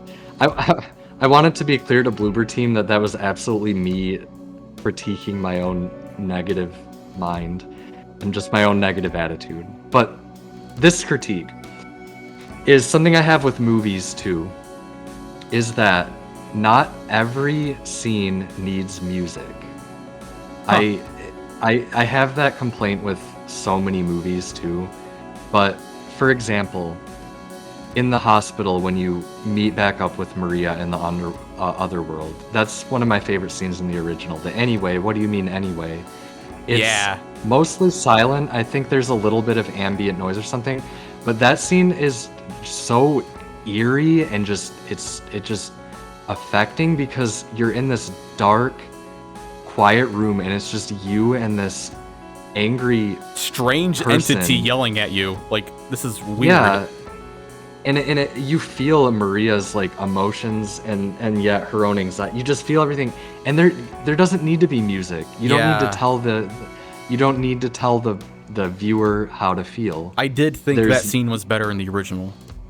It was way better in the original, and whatever. My to be fair, my best friend who was with me was like, that was awesome, and then I had of course to be a you critic. Had to say like no, it was better in the original. No, I had to be. I'm a critic about everything. I had to say my point, and he was like, "You know what? I wouldn't have thought about that if you hadn't said it." So, anyway, that's my. And then there was that, and then there was the music problem also came up in Mary's letter. No. It must be this way. Say. Yes. Have her read that letter into silence, and honestly, to a still screen, a still shot. The best, like, I don't know. I would say that about a lot of movies too. This is not a moment that needs editing. This is a one-shot silent scene, because that dialogue is the scene, and every word of that dialogue has your listener's attention, or your viewer's attention. And so I guess to segue into my last part, I did not love the reading. The music was one thing, and I did not love I love Salma Gunnarsdottir did an amazing job as Mary Maria, and I loved like her hallway dialogue when you're like hearing her in the hallway. She did amazing from start to end. Oh, love and I don't think this is her fault, especially when she like sounded sick while she was talking. Like, she's good. Bike noise. Yeah, like the thing. Part of the thing that made the original letter so emotional was it was read in complete silence, and then once it was done being read in the leave ending, at least, this beautiful ambient track played after she read it to complement it. But no, that ambient track now overplays with the letter in the remake, which in my opinion is not. And it's like and they do like an ending montage, and I was like, no, the credits aren't rolling yet. Like, stop. You know, the ending montage seemed like a beginning credits montage. Yeah, like the letter originally.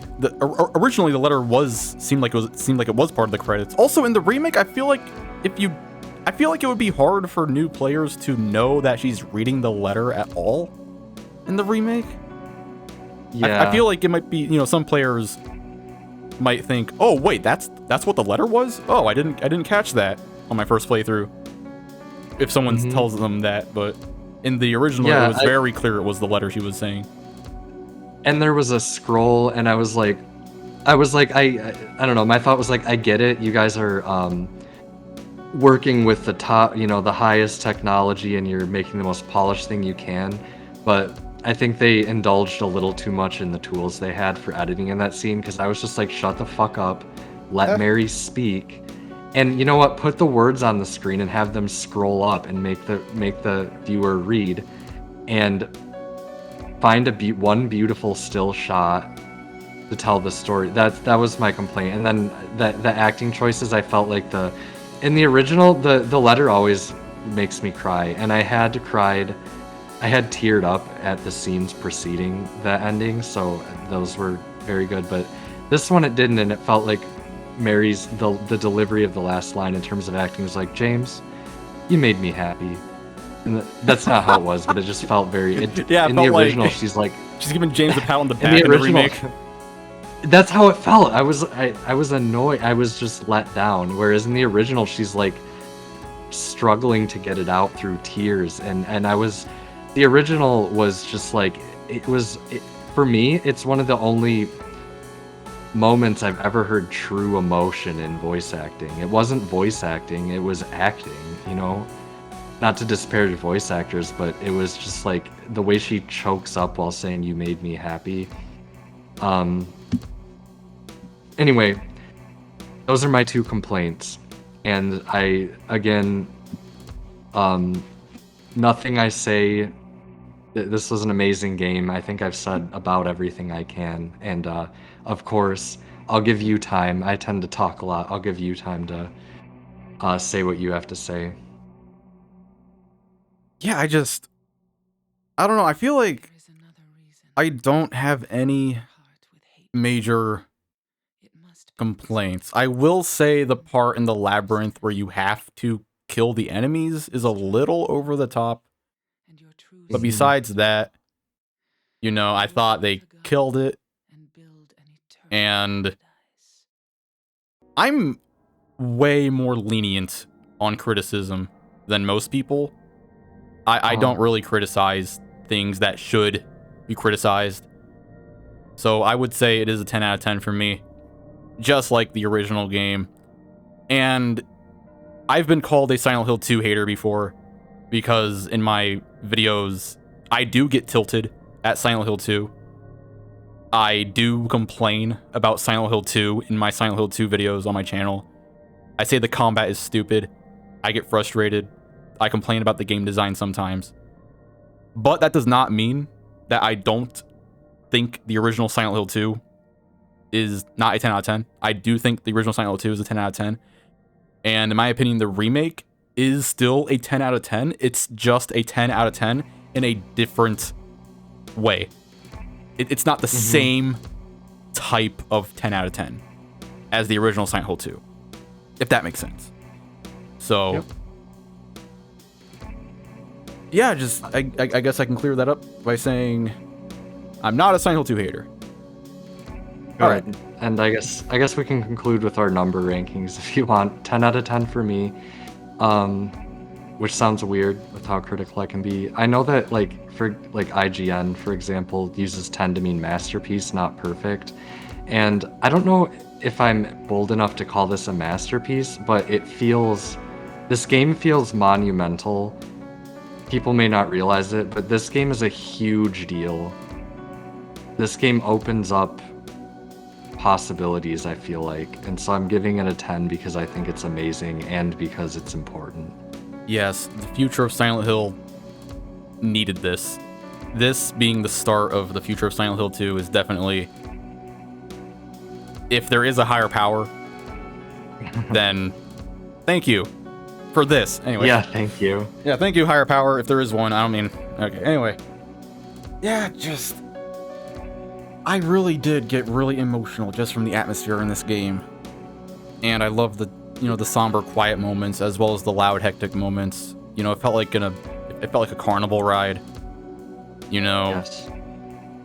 And it has that absurd, crazy Alice in Wonderland kind of level design that Downpour had.